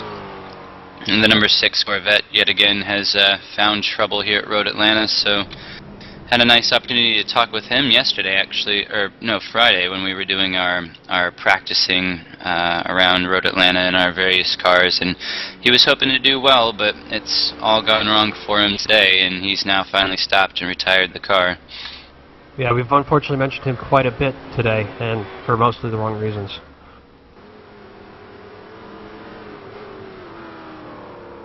Well, we have a moment. If you haven't gotten your fill of racing yet today between Formula 1, IZOD IndyCar Series, and the S-Course Le Mans Series, we've got Dirt tonight. Dirt on ETV, Las Vegas at 9:30 p.m. Eastern on ETV Live. Brett Wheeler and Tyler Burnett, two fabtastic even, commentators will be pushing that one out. Once again, 9:30 Eastern, 6:30 Pacific on ETV Live.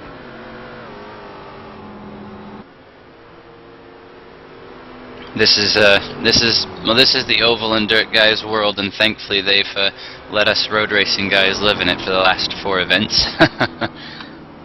Yep, and it's been a fantastic. Must be about 2.5 months now that we've been doing this. 4 events over 2.5 months have just gone absolutely swimmingly. Has your agent finally come through with the deal to do the next championship that we have on schedule? I think we do have something scheduled with the race department, but we'll get into that once we have more details finalized. Your agent, he's a crafty one. You're trying to take all the money.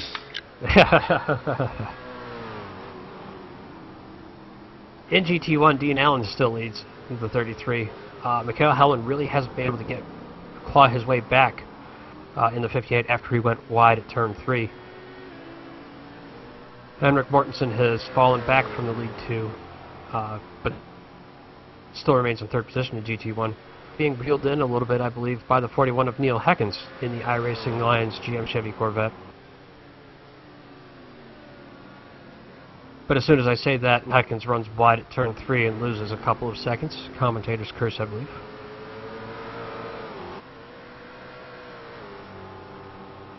And back in GT2, there's a good dice for 3rd position. Dennis Garrison in the 02 L4 GT has it. Koen Gerards in the 4 iRacing Alliance 4 GT wants it. And you can put those two cars on blanket as we see the overall leader coming through, and that's going to split the battle up for just a moment as we head into the S's.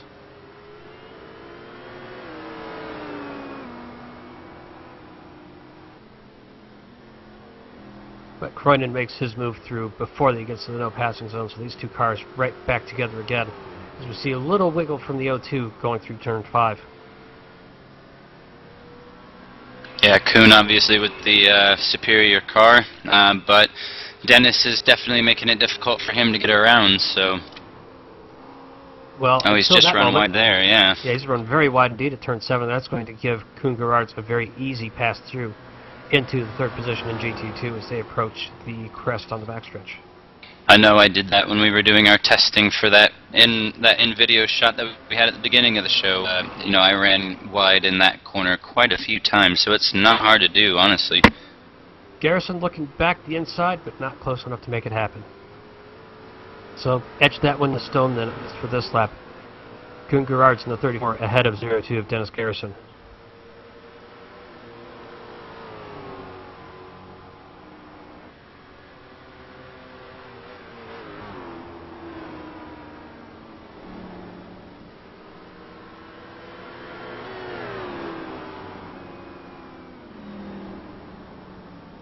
The battle for the lead seems to be tightening up just a bit, the overall lead that is.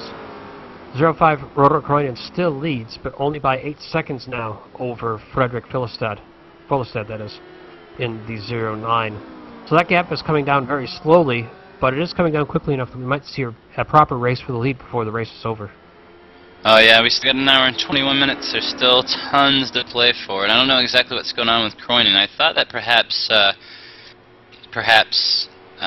Frederick would have the faster car after what we've seen earlier in the race, but you know, Roderick's just so smooth and has been managing the gap well. But you know, again, it's starting to drop to unhealthy levels for Roger Croydon in his lead. Very healthy levels for us, though. Oh yes, of course.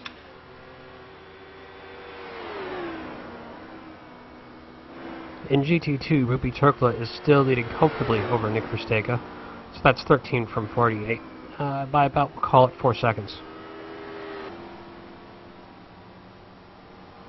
Kuhn Gerards now pulling away from Dennis Garrison, having made that pass for 3rd in GT2 on the backstretch. Yeah, I figured once Kuhn's got around, it wasn't going to really be a point of contention further, as the 02 Ford GT has been, you know, running a little erratic around some of the corners. But he's managed to keep it clean so far, and that's gotten him up to 3rd in the championship standings. Oh, he has. Yeah, he's ran well. I mean, you know, again, not everybody's always, you know, some world-class professional. You know, there's going to be moments where the car gets sideways. It happens to the best of them, and you know, that's just the way it's happened to lose that position. But I don't think his car is quite in a position to really challenge. And he, you know, 3rd place, I think he'd be tickled to death with 3rd place in the championship, honestly. Certainly, you have, in just a 4-race sprint, you can't really complain about a podium position in the championship. Although maybe if you're Andrew Stahl or Bjorn Spindle, you can. Yes, if you're used to dominating, and you've dominated pretty much the whole championship, and then you've thrown it away, you know, one, I don't overly feel bad for you because you knew what was on the line, but at the same point I kind of feel as well from the racers aspect, it's just like, man, I've dominated this championship the whole entire time, and then on the final race I've thrown it all away, and I, you know, with the double points and everything like that, so... In fairness, Dahl was really just collecting on somebody else's issue. Well, Bjorn did throw himself off the track. Yeah, Bjorn Bjorn threw himself back onto the track into Pascal-Chovo. Bjorn threw himself off the track, and that was his thing. But the fact remains is that, you know, Anders had that contact with that Ford GT, and should have been on the far side corner there, or the far side of the racetrack,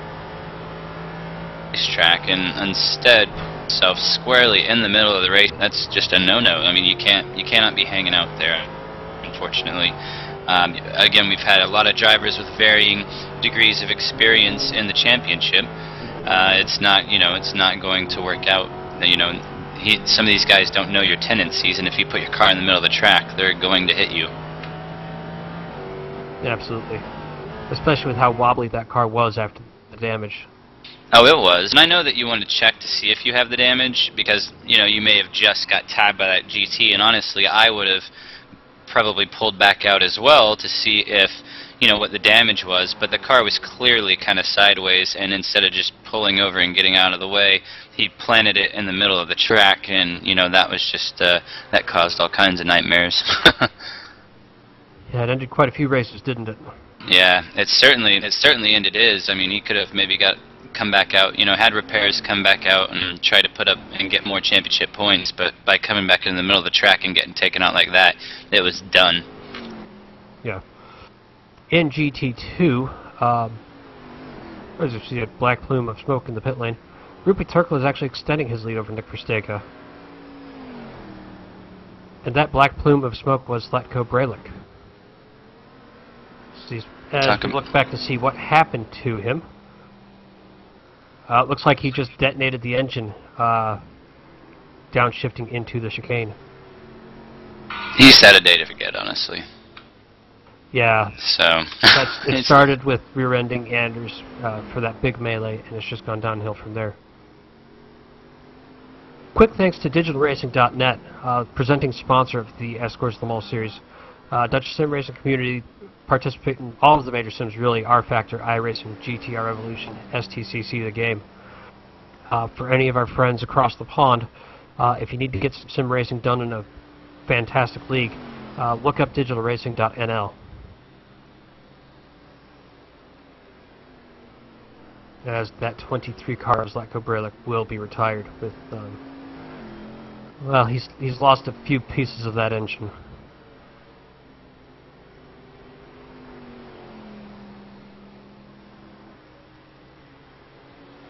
The lead for GT1 is closing back up as Mikael Helland finally clawed his way back to the 33 of Dean Allen 2, as they're both approaching the Red Bull GM Chevy Corvette of Steve Clays.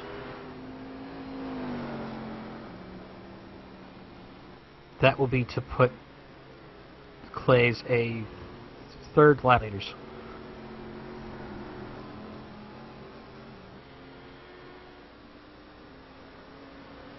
We see the 99 Ian de Jong falling through the standings. We're not really sure why. He should have been on the track. Going back to see if we can find out why that is.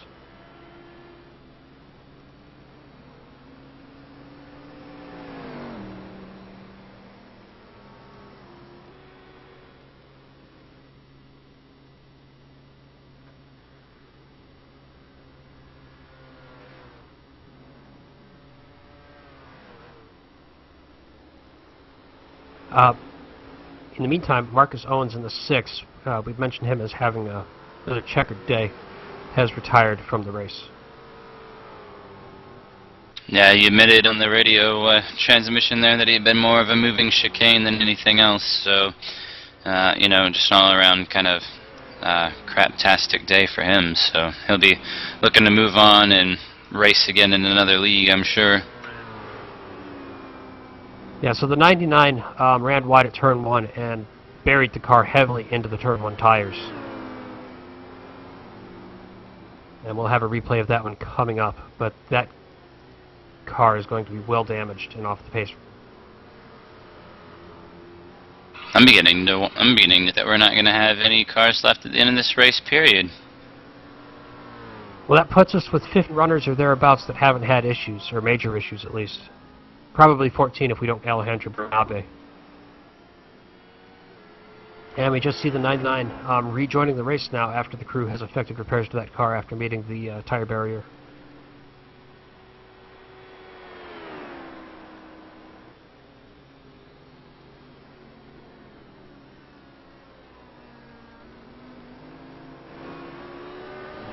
As we see a pass for the GT1 lead once again. And 58 Mikael Helland goes through the 30 with the overall leader right behind them.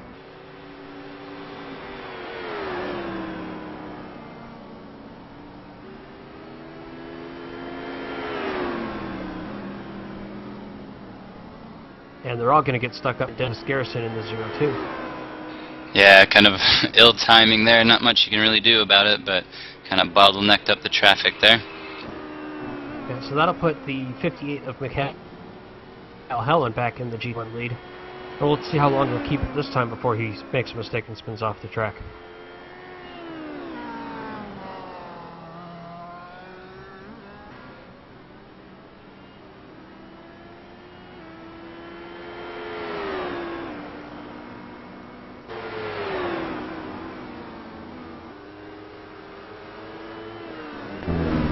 The lead for Proto 2 is still Roder Croydon in the 05.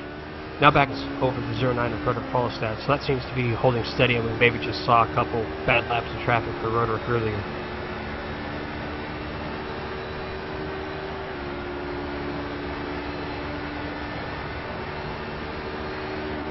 Henrik Mortensen still third in GT1, jumping from class to class here. And just to continue jumping, Nick Tisson is third in P2. And we'll do that in order. Croydon is your P2 and overall leader. Was 13 seconds a lap ago over the 09 of Frederick Folostad. Now that's down, right back down to 8 seconds. Nick Tisson is third in Prototype 2, 20 seconds adrift of the lead. Alejandro Bernabe is fourth, 4 laps off the pace. Mikhail Helen is your GT1 leader, now pulling away ever so slightly from the 33 of Dean Allen. Henrik Mortensen in third, in Neil Heckens fourth, Stefan Obergar in fifth, and Steve Clay is in sixth. Rupi Turkula is your leader in GT2 and has really pulled away from Nick Verstega in the 48. Koen Gerards is third in GT2, Dennis Garrison fourth, Chris Sailstra fifth, Peter Vandekock is in sixth. And that sums up your runners that are still more or less running. Since the action has calmed down a bit on track, we'll take a quick break. And we'll be right back.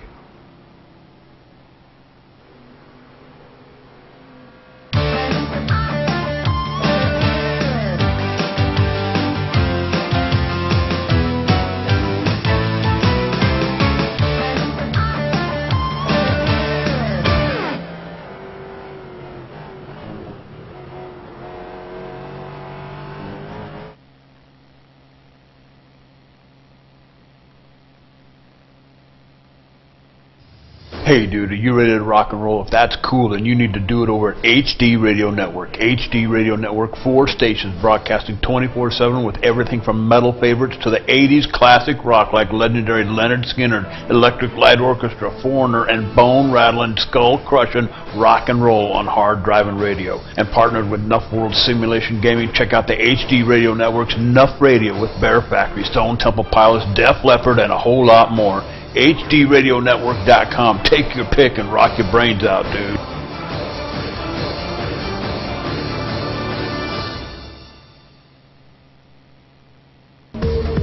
Do you know where your world is?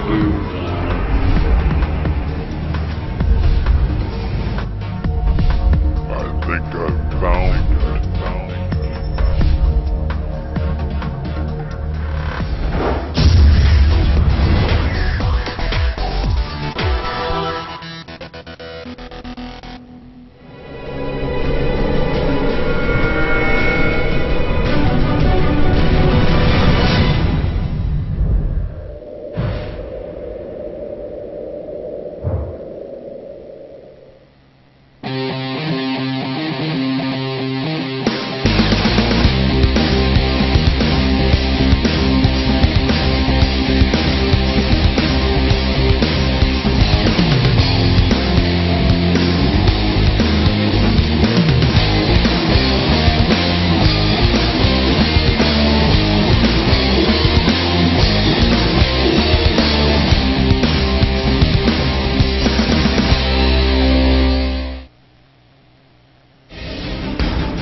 And welcome back to Road Atlanta for the fourth and final round of the Escorts Le Mans series. It's the Petite Le Mans. We are just about an hour and 22 minutes through the race, about an hour and 18 to go, so just clear of halfway.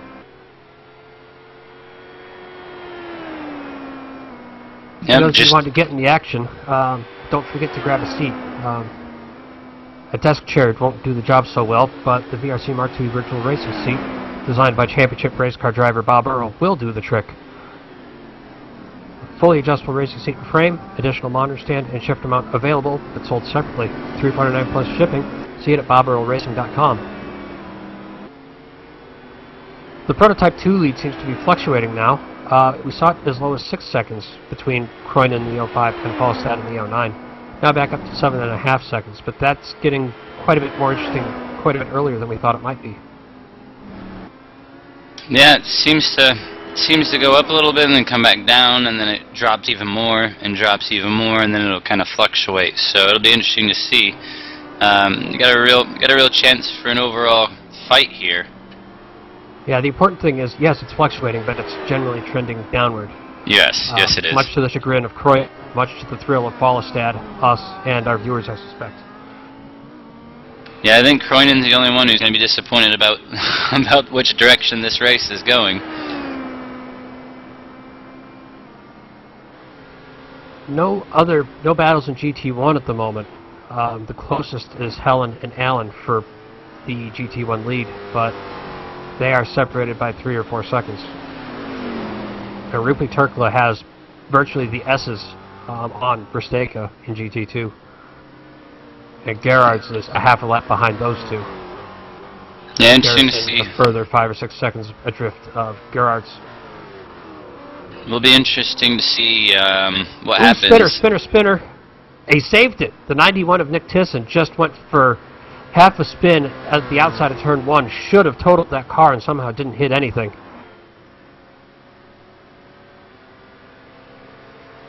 So that was very, very nearly our, just 3 prototypes remaining, but Tisson somehow hung onto it.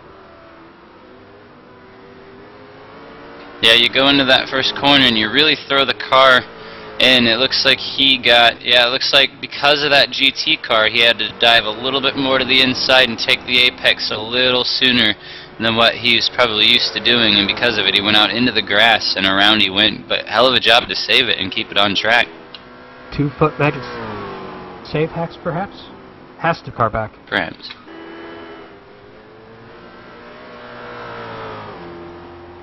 Yeah, but great job. When you get those GT cars, in front or on the outside of the corner, naturally the prototype's going to be the one to adjust thing.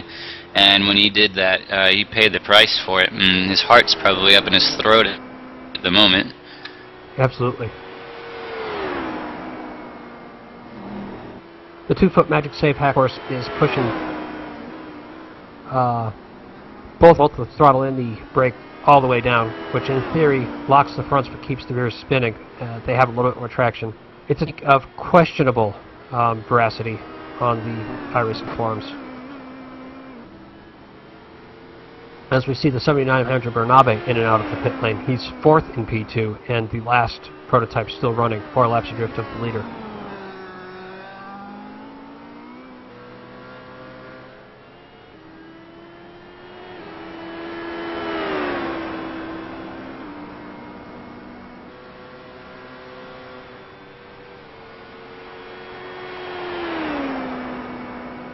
Steve Clays seems to have retired from the race, but we expected that. We sort of expected him as an extended start in park.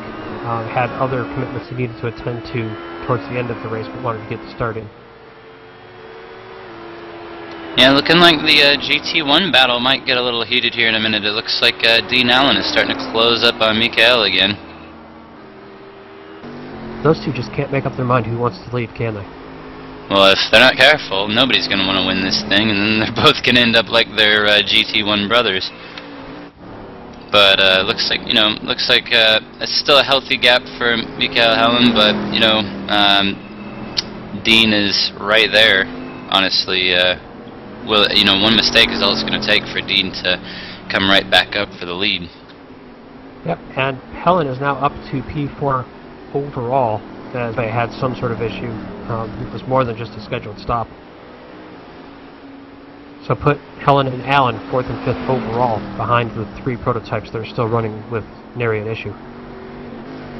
As the P2 lead has now dropped down to 4.5 seconds between the 05 and 09. So they're all spread out except the races for the class leads. Indeed.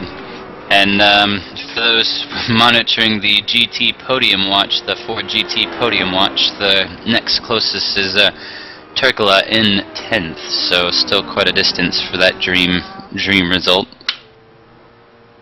Yeah, that'll take quite a few more retirements to get Turkula or Verstega, whoever ends up winning GT2, elevated to the overall podium.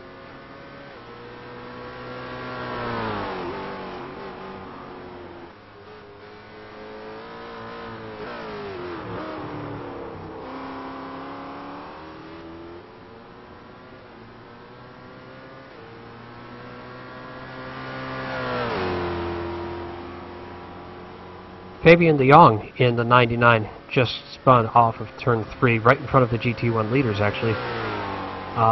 Doesn't look like he's hit anything, though, and he'll continue.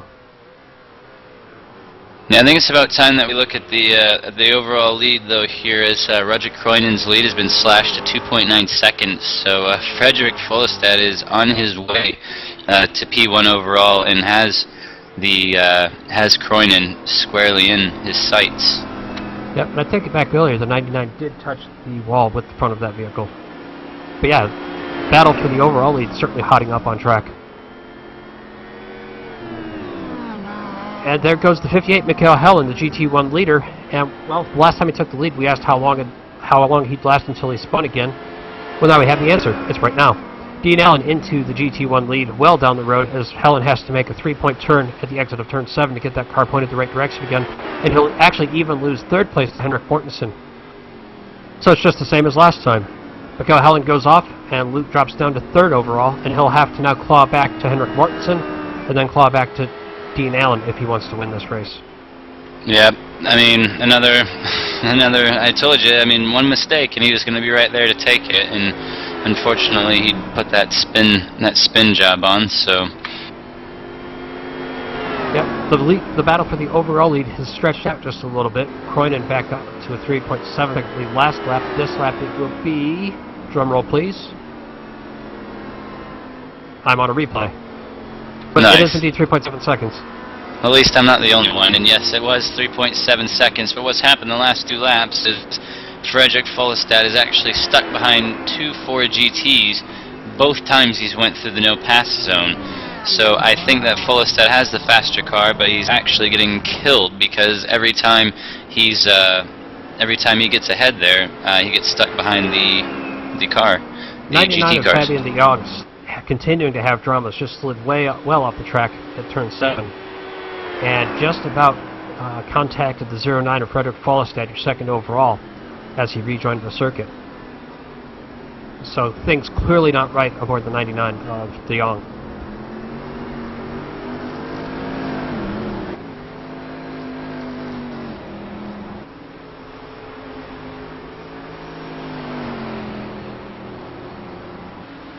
So that then gives Dean Allen a very comfortable lead indeed. He's just now exiting the S's, while Henrik Mortensen just now getting to turn 3. So call that about 20 seconds, I suppose. Tonight's race Sure. is presented by digitalracing.nl and Derek Spear Designs as well, who manufactures exquisite button boxes and shifters, and has also donated the prizes for the 3 championship winners.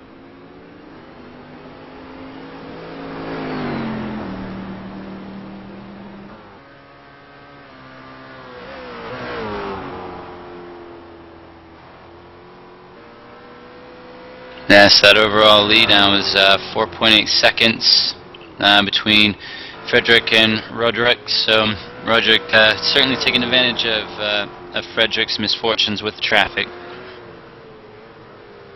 Yeah, that race is now close enough, though, that one bobble by Kroinen will bring Follestad right up to his tail.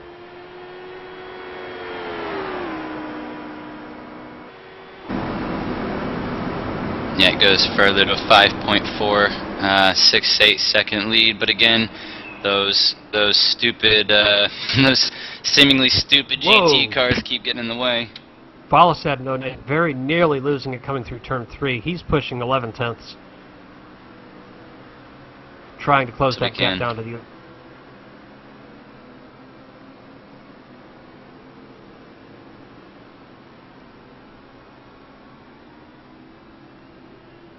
Frederick's got to be careful. We haven't seen him towards the front of the race, and if he gets overly excited here about this lead that he's trying to capture, it could force him into a nasty mistake. He needs to make sure that he's not seeing the red mist because of the GT cars, and you know, really just kind of focus on running his race, and eventually, you know, he'll work his way back up to Roderick. Indeed.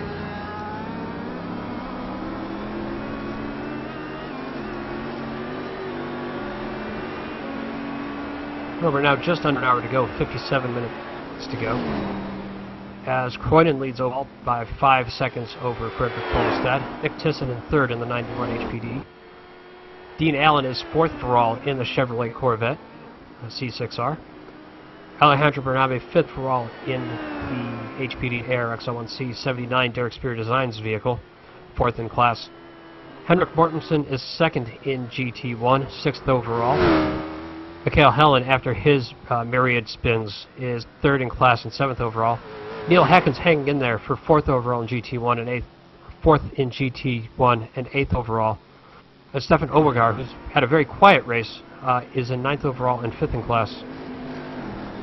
Rupi Turkula is your GT2 leader and has stretched that out to a very comfortable lead indeed over Nick Verstega. Koen Gerarts is in third, the better part of a lap down to the two GT2 leaders. Dennis Garrison about 10 seconds behind Koen. Chris Zaelstra is laps down to the GT2 leaders, as is Peter van de Kock.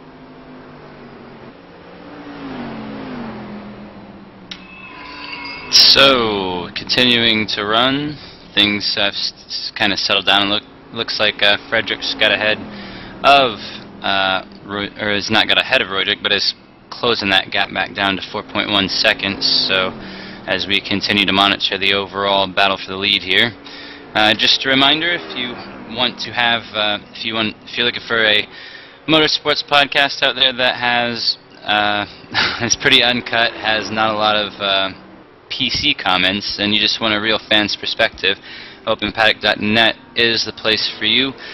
Commentary on Formula One, the WRC, as well as IndyCar and the Mazda Road to Indy. Certainly a good place to stop by, and potentially could see more of them here with ETV Live here in the near future. So early discussions for stuff like that, but a lot of cool stuff coming your way if you continue to tune into ETV through their various championships that they host. And just remember, ETV Live, if you are actually looking for to have your championships broadcast. So it doesn't have to be road racing, can be an oval, could be sprint cars, could be whatever you like. Formula One, I think they pretty much have it all on lockdown, so be sure to hit them up. I think you're looking for an IndyCar League to broadcast, aren't you? I am looking for an IndyCar League, and perhaps something down the road, if everything falls into place like I assume it's going to, there could be a promotional kind of league to race in, perhaps ovals and road courses. So we'll see what happens.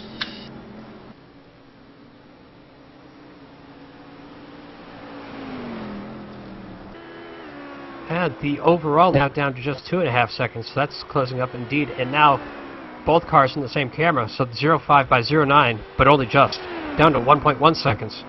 Yeah, he is absolutely flying now. Roderick, it's in the water. He's about to be overtaken within the next 2 laps. Frederick is absolutely on it, and Roderick's just trying to do everything he can not to throw it away. So Nick Tisson has gone off 91, working to find out what happened.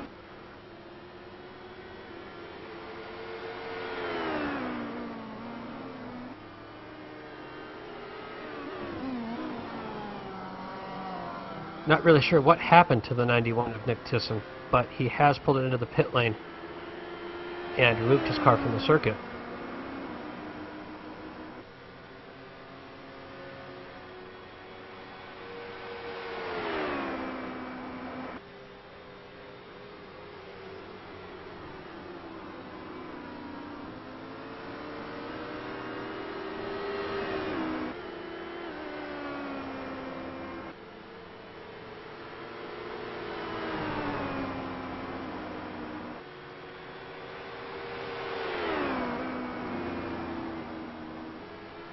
Well, Frederick's going to be relieved there to get around the GT car before heading to the no pass zone, and now it looks like well, doesn't look like that GT car. Oh, that GT car may pose a problem for Roderick. This could be the moment right here for Frederick.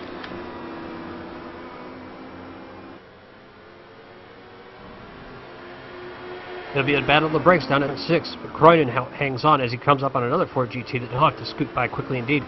And he does, going in through turn 7. That's going to give that GT delayed Falstad. That's going to give Croydon quite a bit of breathing room. Yeah, that was a good moment. That's a little relief for Roderick there.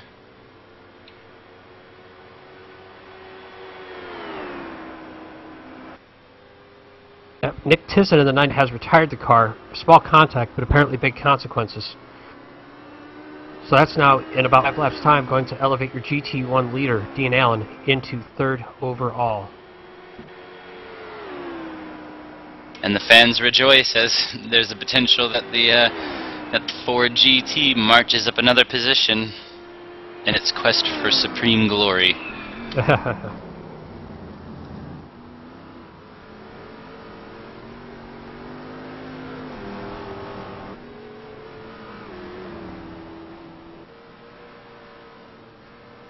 But now that battle for the lead is closed right back up again after Falstad was delayed by the GT2 runner. As we see both Croydon and Falstad closing up on the 2nd place in GT2, Nick Verstegen. How weird does it feel to say that? Nick Verstegen in 2nd place. He'll move over, let those two go through. Yeah, just not been his day. So Tisson's retirement probably locks away 2nd place for Bjorn Spindle in the championship. But Croydon still looking for the championship in P2.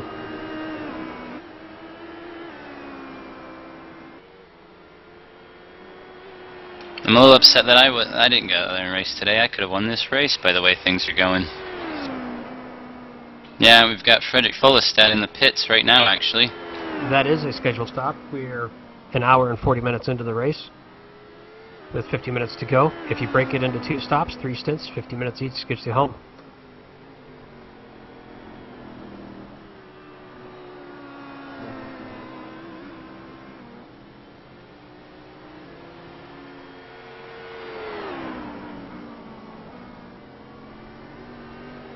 You see Dennis Garrison in the 02 onto the pit lane as he's overlapped by the class leader. So that's Garrison pitting out of 4th in GT2.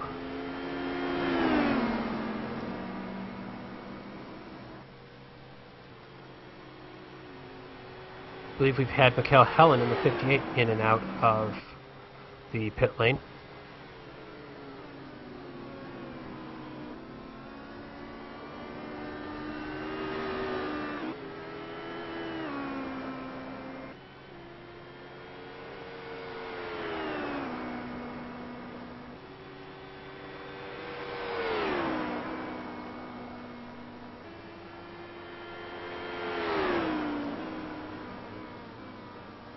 .34 Kuhn Gerard's 3rd in GT2 in and out of the pit lane.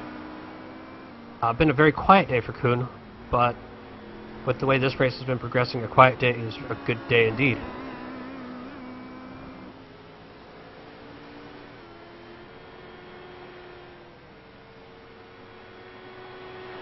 But Nick Verstappen, the gentleman that told us he'd be doing a 3-stop race, looks like he's set to do a 2-stop race. Anytime he pits, he still needs to make his final stop, but that stop will set him good to the end of the race.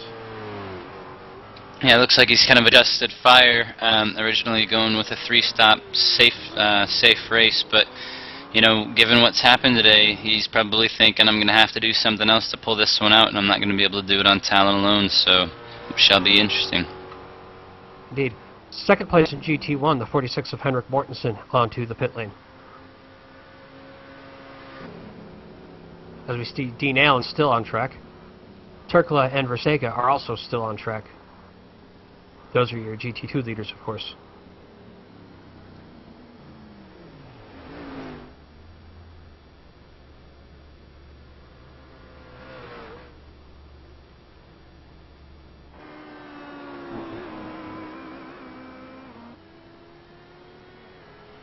'15 of Chris Zylstra on his way out of the pit lane. 5th in GT2. Again, has had another quiet day.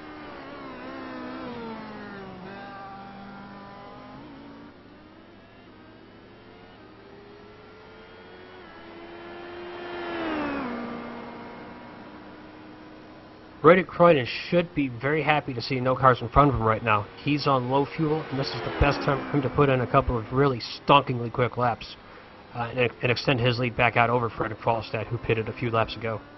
Yeah, he's going to want to be pushing and hoping for clear racetrack ahead of him to try and stretch that lead back out. We've cursed him again. Into the pit lane.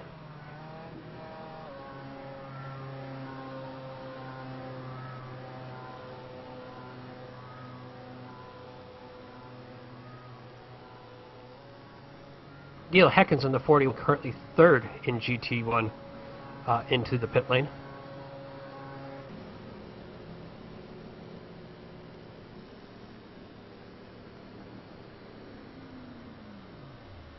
So now the question will be, how much of a lead does Croydon have when he comes out of the pit lane? And indeed, will he have a lead over Frederick Fullestad, or will Fullestad pass him in the pit lane? Exactly. That's the question. Will it still be there?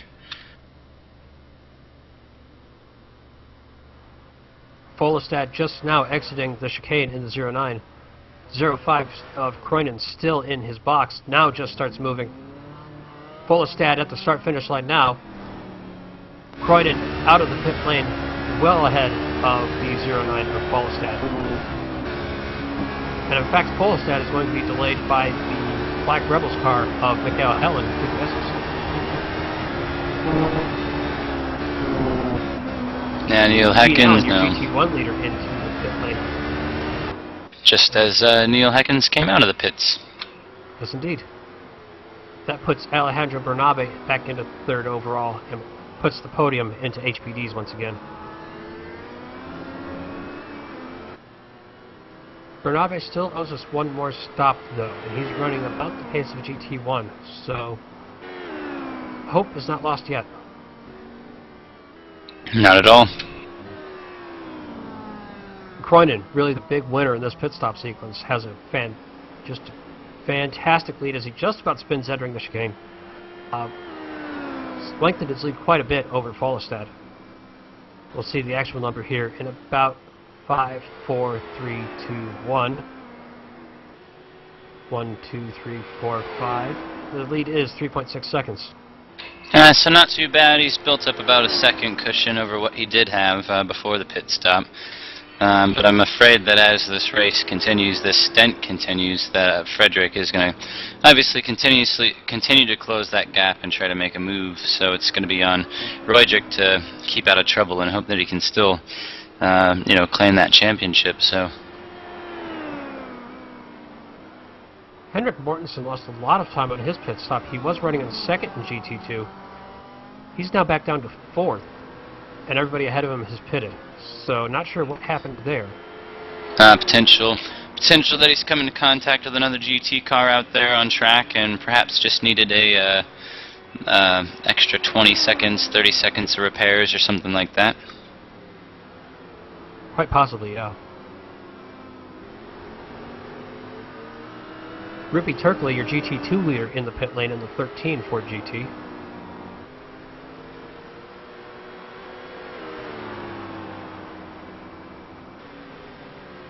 Nick Verstegen is still on track, but has not given us his final pit stop yet, so he'll assume the race lead temporarily.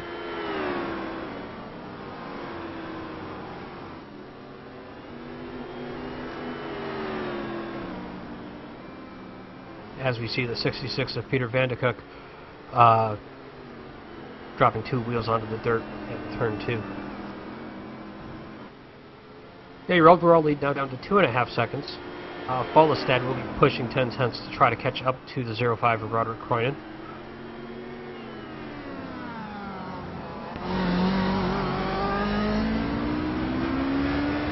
Dean Allen leads very comfortably in GT1. In fact, I'd hazard that unless he makes a mistake, he might have this one for GT1.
We've paid a lot of attention so far to the folks that are still running, I should hope for good reason, but since we've got just under 40 minutes left in this race,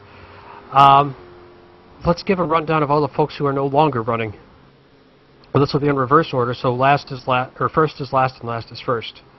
Your first retirement was the 78 of David Garcia in the Black Rebel Chevrolet Corvette.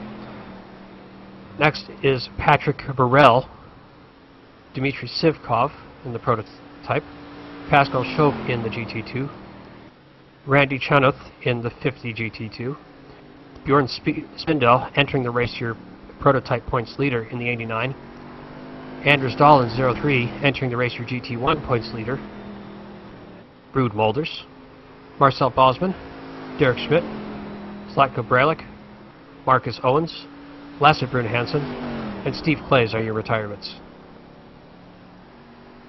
Yeah, seen quite a few accidents and chaos today. Mainly the big one on the back straightaway. But yeah, it was. It's been pretty interesting.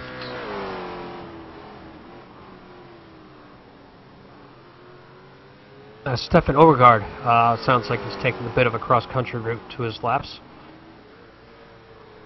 Down in 5th in GT1. As Neil Heckens in the 41 is heading up a proper train of cars. The 15 of Chris Zelstra behind him.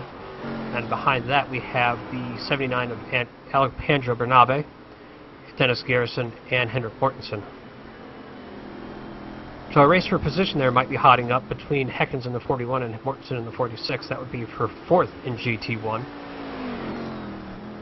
Yeah, Heckens has had a good day today. He's been driving well and stayed out of a vast majority of the trouble Has been hovering around that third and final podium position most of the day for the GT1s. So he's gonna be looking to hang on to it for dear life. I can assure you of that. Yeah, a little bit of chat in the ETV chat room. Maybe not the toughest track for an HPD, but certainly the toughest track we've had on our schedule. Our schedule once again was Sebring, Spa, Silverstone, and of course Road Atlanta. We've certainly seen the most attrition here today for all three classes, really. It kind of gets down to being deceivingly easy. You know, you think, oh, this is not too bad.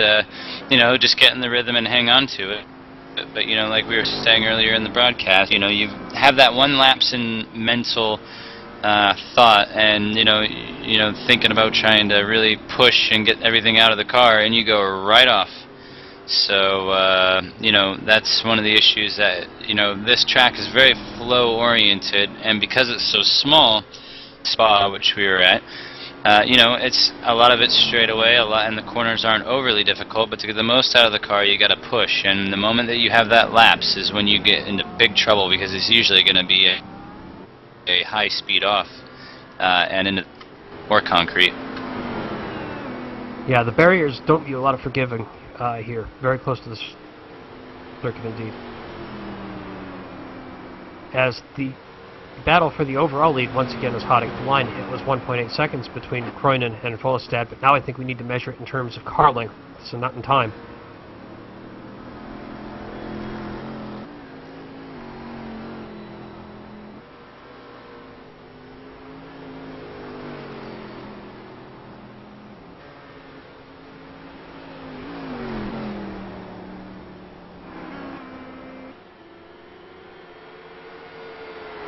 Now it looks like the overall lead down to 1.8 seconds, now down to 0.7. We're going to take just a moment here before this battle. Oh, never mind, we're not going to take a moment here, as this is going to be a proper configuration, with Kreunen going to be stuck behind the 15 of Chris Sailstress, so that's now Frederick Follestad in the 09, right up the gearbox of your overall leader, Roderick Kreunen.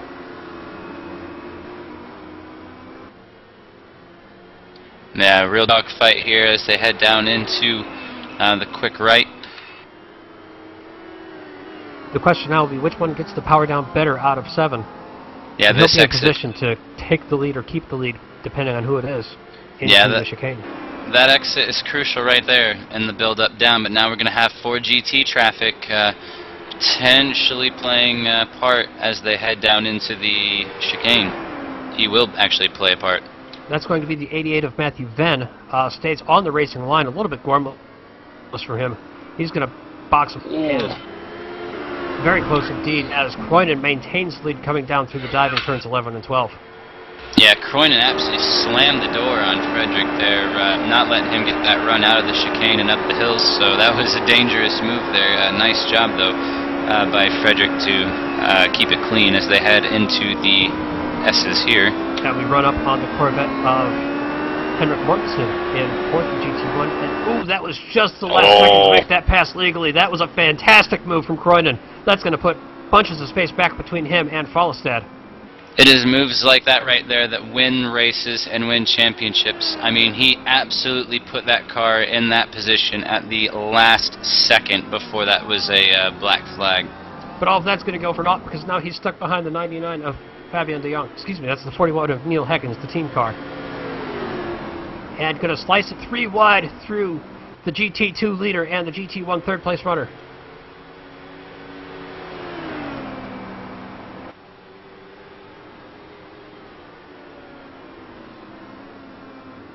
Oh, that's gone terribly for Follestad. He's now stuck behind the Corvette and the Ford GT. Kreunen opening up the lead quite significantly on this lap, masterfully moving through traffic, as he's now coming up on the third place prototype of Alejandro Bernabe, the stricken prototype. And what was just a 1/10 or 2/10 of a second 1 lap ago, now up to 1.8 seconds. 1.8 second lead for Kreunen over Follestad, with just some fantastic driving from Kreunen to move through traffic. And that's going to go even worse for Follestad. He was stuck behind Bernabe coming up to the S's. we're going to be back up to nearly a 3 or 4 second lead here.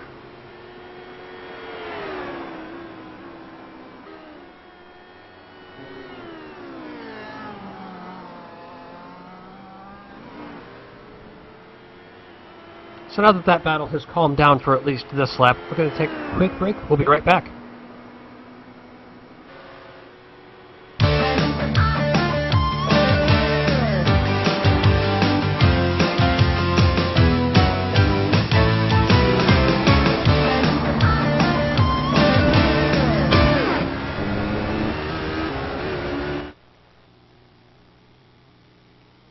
Hey, JD here with ETV Live, and let me tell you something. If it's too big for the pickup truck and you need to move it, there's only one trucking company you need to call, and don't bother with the Yellow Pages Cowboy. I'll give you that number in a minute. Manufactured goods, automotive, technical equipment, furniture, even if you need a reefer, Gary Mercer Trucking Incorporated is the only choice, Cowboy. With locations in Mississauga, Ontario, Canada, Rancho Cucamonga, California, if you need to move it, store it, and keep it cold, you need to call Gary Mercer Trucking Incorporated.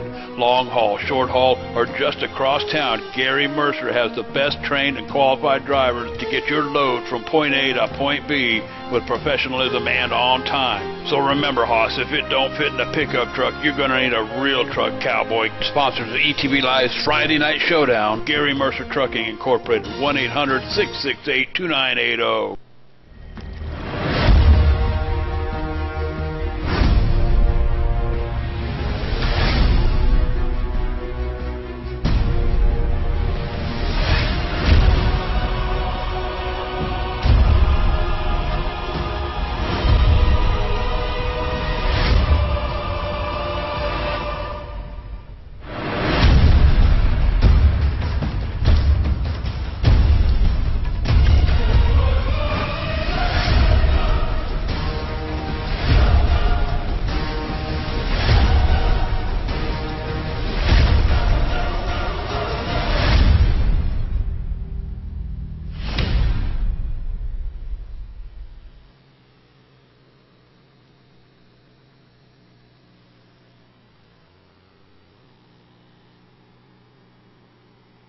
And welcome back to Atlanta in Braselton, Georgia for the fourth and final round of the S-Course Le Mans Series. It's the Petite Le Mans, a 2.5-hour event. We are 2 hours into the race, just a half hour left. And the race we had for the lead seems to have calmed down quite a bit after 2 or 3 laps of Follestad really getting the short end of the stick in traffic. That lead is now back up to 5 seconds. Yeah, I think as we continue to watch, I think you know, Rojic understands the difficulty here. He needs to get on with it. Yeah, now that lead is back down to 4 seconds, but really, it wasn't that Follestad didn't get through traffic well, but it was just artfully, masterfully getting through the traffic for Croynan. I don't think there are enough superlatives to describe how well he did. As we see the 58 of Mikhail Helen run off the track right in front of Follestad. Yeah, masterful driving from Croynan to reestablish that gap. Yeah, good driving from Croynan to reestablish, but excellent driving for Follestad, who constantly has issues that creep up, preventing him from getting into the lead, whether it be traffic or just bad timing. To keep that right there, he's still right there, only about like we said, about 4 seconds. He got that gap every time.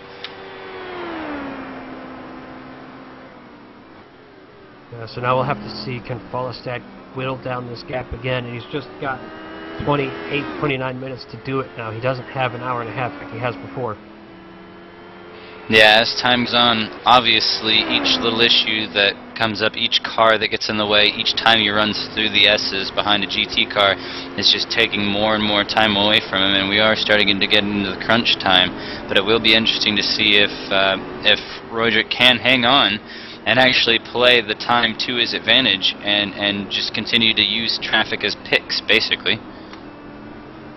As that gap now up to 5.8 seconds, so now it's just the fluctuations in traffic, but looking very sour indeed for Follestad at this point.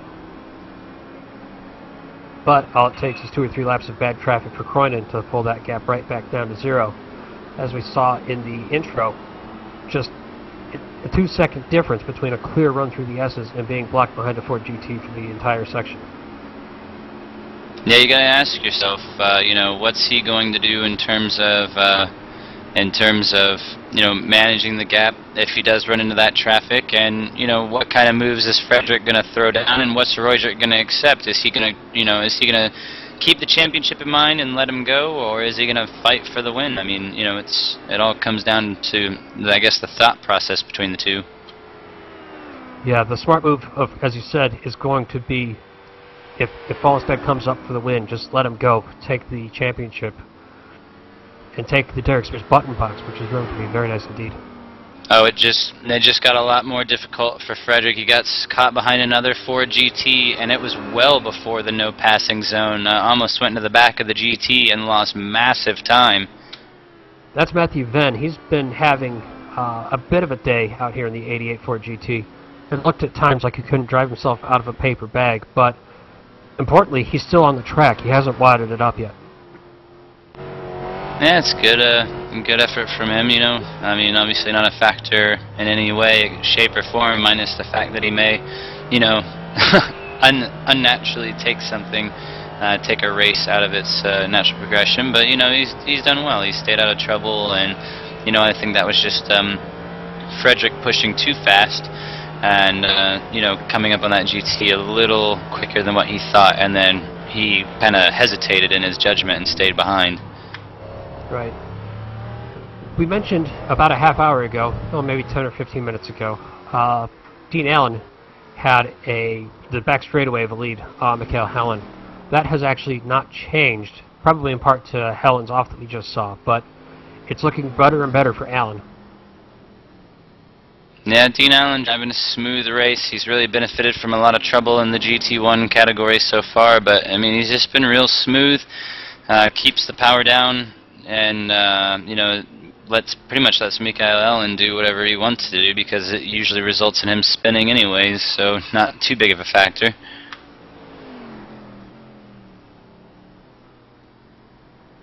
And Fallenstedt just repeatedly drawing the short straw on traffic.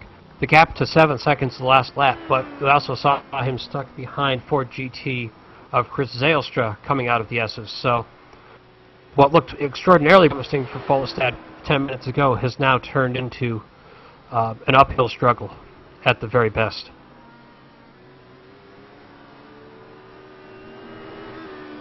'48, your GT2 leader into the pit lane. Is that a scheduled stop? He had mentioned needing 3 stops to do it, so that might be a scheduled stop. No, perhaps, yeah. I mean, nothing out of sorts on the lap times, I don't think.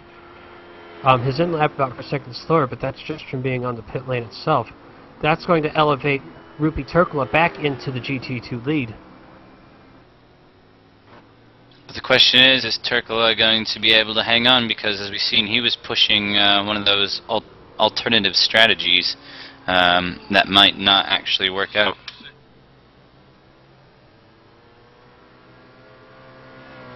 '66 Pander Vanderkook has just spun massively at the exit of turn 5, and it looks like that's going to end his day, so he'll be our 16th retirement.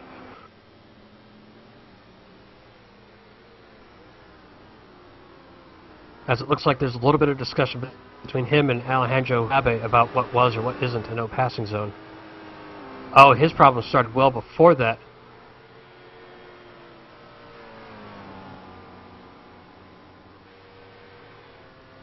The 79 and the 66 tried to go into turn 4 side by side, and that didn't work.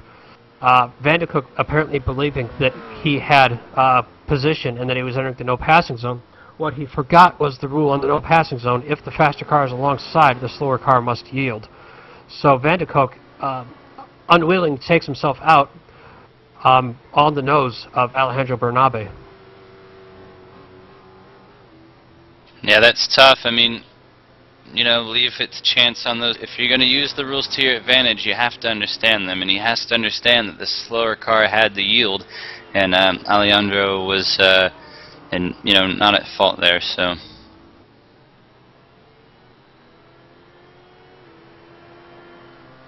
Cronin really putting the power down now in P1. He's opened up to a 7.9 second lead. Makes you really wonder how much of Frederick's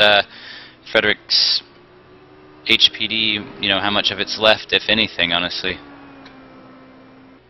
Yeah, we'll have to watch and see if Folstad can get a traffic-free lap in.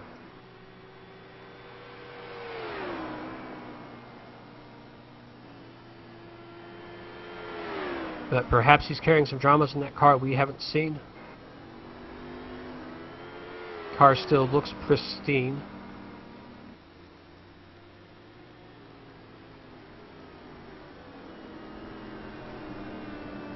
But Croydon just now putting the power down. You almost wondered, was he saving fuel and now has figured out that he has enough and is just mad at it.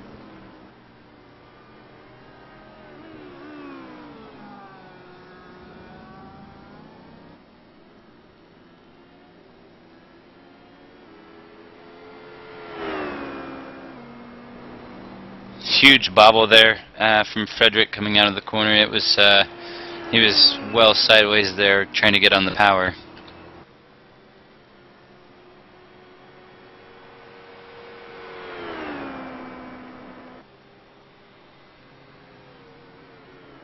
So a moment as he continues to try and chase down Roderick Cronin.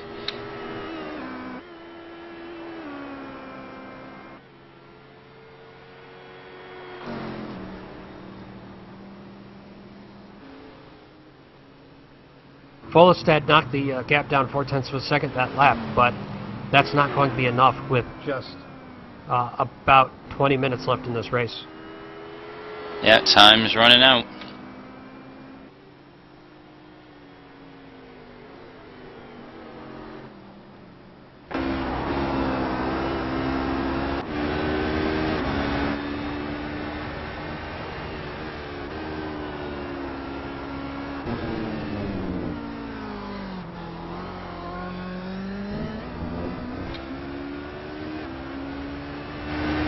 So, action's still on track. We've still got Cronin leading Folstad. We've have Dean Allen over Mikael Allen. And then Rupi Turkla still ahead of Nick Versega. So, interesting. I don't think anybody would have seen Nick running P2 there. But, again, championship in mind. It looks like he's just going to take it easy and not push for the win. And, honestly, he's lucky to be there after some of the instances that he had at the beginning of the race. About around 30-45 minutes into the race, some serious issues that he was contending with around him, not necessarily his own issues. But it looks like at the moment Dean Allen has a 14-second lead over Mikael Helen, who's had a number of offs, as we've seen. Mikael, you know, held the lead for a while, went off, has worked his way back up, falls back down, goes back up, falls back down. So, but at the moment, 14 seconds between the two of them. So, and again, going back to the GT2 lead, it's about 25 seconds Turkla over Rostega. So, you know, again, Nick probably looking at the grand scheme of things, doesn't have to win, has already put on a great clinic, you know, in the GT2 category, really been the class of the field, and he should be able to take the, well, he will take probably the GT2 championship if you know, if he survives for the next 20 minutes. That is really the only question that's left. Kungar Arts is still in position to claim a championship if Verstega can't finish the deal.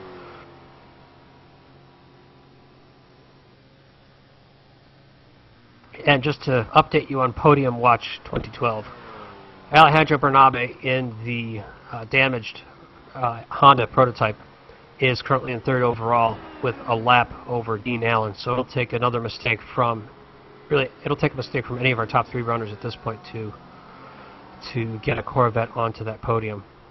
Although in about 5 minutes, I'll call it 5 or 6 minutes, really only Alejandro Bernabe could get the Corvettes onto the podium. Such is the lead the top two prototypes have.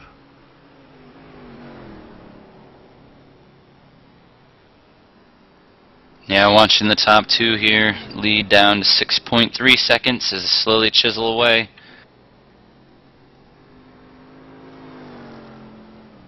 Royjik Kroinen getting a little irritated at some of the traffic ahead of him as he calls out that they don't want, how about not blocking the road. So obviously he's still pushing. Looks like he's going to push for the win.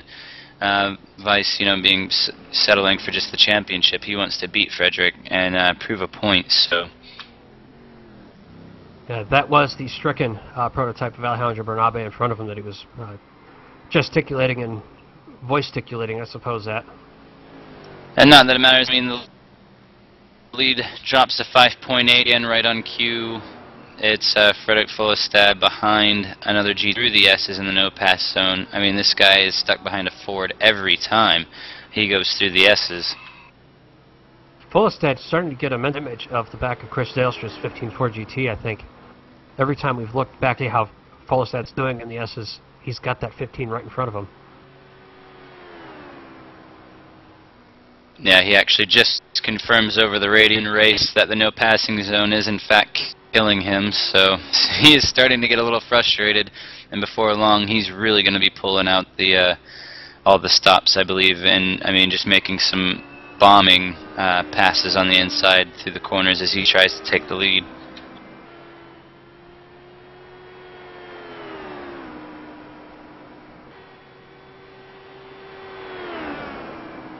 No other battles really close, unfortunately, on the track. While you have a moment, if you like what you're hearing, want to get more of it, besides the dirt race we have at 9:30 Eastern tonight, don't forget the ETV show, a 24-hour network featuring reruns of our best racing events and special productions. Remember, ETV is the leader in sim broadcasting at etv-eplay.net. But you already know where we were. You're already here. We're number one. Woohoo! And that gap in Prototype 2 for the overall lead back up to 8.6 seconds.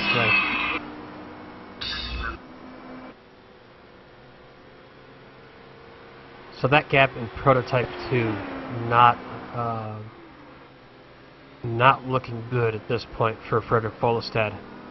Yeah, he's, again, the last lap he got caught up with another Ford GT in the no-pass zone. So, again, just nothing. He's getting no favors whatsoever in his attempt to win this race. He absolutely isn't. Yeah, absolutely.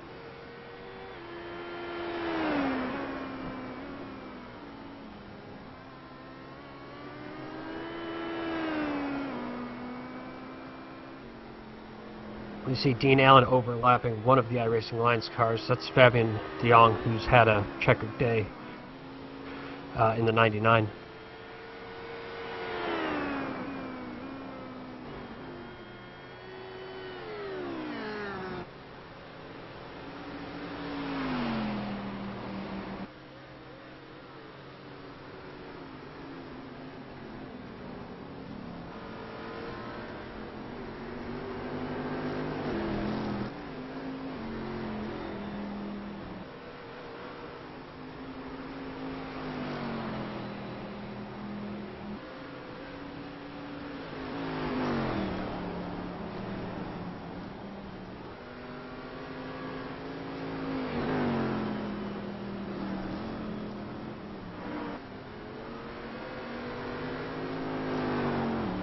With just 14 minutes left in the race, we'll take one final break to set up the run to the checkers.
Hey, JD here with ETV Live, and let me tell you something. If it's too big for the pickup truck and you need to move it, there's only one trucking company you need to call, and don't bother with the Yellow Pages, cowboy. I'll give you that number in a minute. Manufactured goods, automotive, technical equipment, furniture, even if you need a reefer, Gary Mercer Trucking Incorporated is the only choice, cowboy. With locations in Mississauga, Ontario, Canada, Rancho Cucamonga, California, if you need to move it, store it, and keep it cold, you need to call Gary Mercer Trucking Incorporated.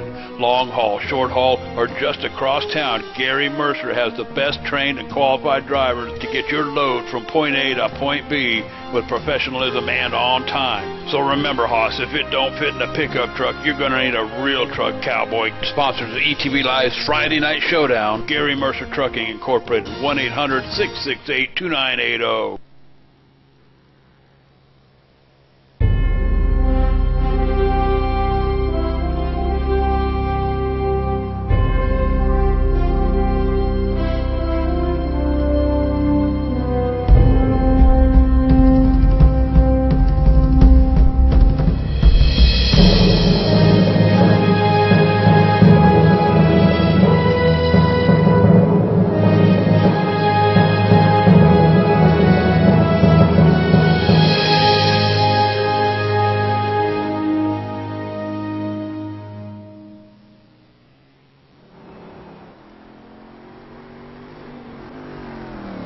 And welcome back to Braselton, Georgia, for the final 10 minutes or thereabouts of the Petite Le Mans. 2 hours and 19 minutes down, just 11 minutes to go, as Roderick Croynan in the 05 prototype leads Frederick Folestad by 8.6 seconds.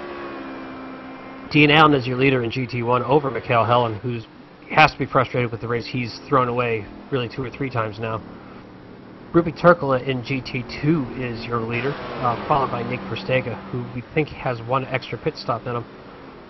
Sort of a question mark over whether Rupi will be able to make it to the end. Currently, 15 cars running, 16 retired.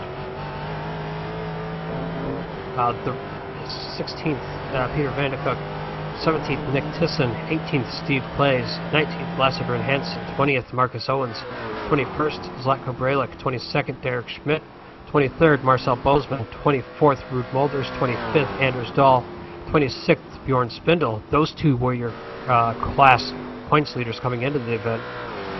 27th, Randolph Shenoth, 28th, Pascal Chauveau, 29th, Dmitry Sivkov, 30th, Perik Burrell, and 31st, the luckless David Garcia. Yeah, it's been one of those days. I mean, if it wasn't for bad luck today, nobody would have any luck. Yeah, he was in pit Spa and had hardware issues that forced him to retire. At Silverstone, he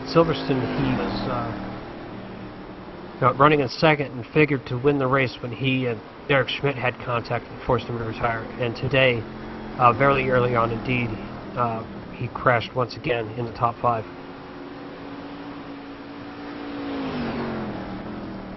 Yeah, it looks like Neil Heckins is pulled up on the bumper of Mikhail Helen, and it looks like he's gonna try and make a move. Oh, are they? Yeah, 58 and 41 are still a straightaway apart. Mikhail Helen just going into turn 1 now. Neil Heckins on the backstretch. Yep, that's right. That was the car was the wrong one when I pushed the arrow. I'm starving for action here. That's how bad it's getting. I'm starving. Yeah, not much happening in the track right now. Folestad's still trying to whittle that gap down to Croynan, but I think at this point, unless Croynan has 2 or 3 bad traffic laps consecutively, just too much of a gap. 7 seconds with just 8 minutes left in the race. And the sort of disclaimer there is if Croynan has 2 or 3 bad traffic laps, that's just, Folestad's going to have to come back through that traffic as well, so it balances out quite a bit. Now, Folestad did cut the lead by 0.2 down to 6.8 seconds this time, but that's still not nearly enough. Again, we've seen it pinging back and forth. Excuse me, pinging back and forth from 8 seconds to 6 seconds to 2 seconds, and Frederick always hitting the traffic.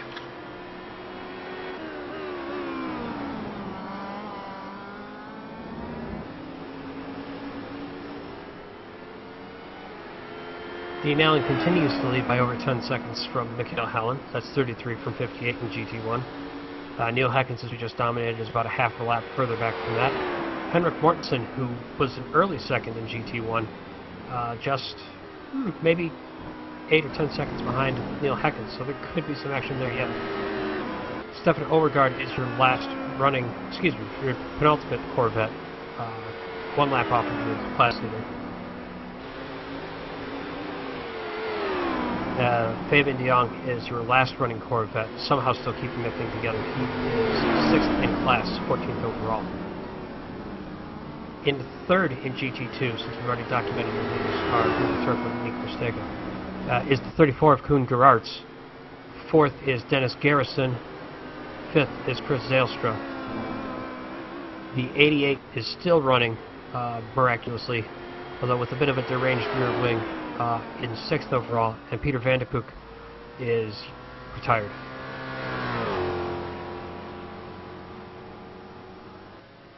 And much apologies to the fans hoping for a Ford on the podium. It's not going to happen, unfortunately, for you guys. Yeah, we are now at the point where the only way we're going to get a GT onto the podium is if Bernabe falls out. Bernabe, the 3rd prototype and the last running prototype. It's been a tough day for the prototypes indeed. 9 laps off of the overall lead. Well, watching again, gap down to 5.2 seconds for the overall lead between Kroinen and Fullestad. With just 6 minutes remaining in the race, that's a better improvement, but I'm not sure that's still going to be enough. No, he's going to have a lap at this point. He needs what he needs is for Roderick to get stuck behind a GT car going through the S's. Just like he has behind the 88 event. See, prophetic. I'm prophetic with this stuff.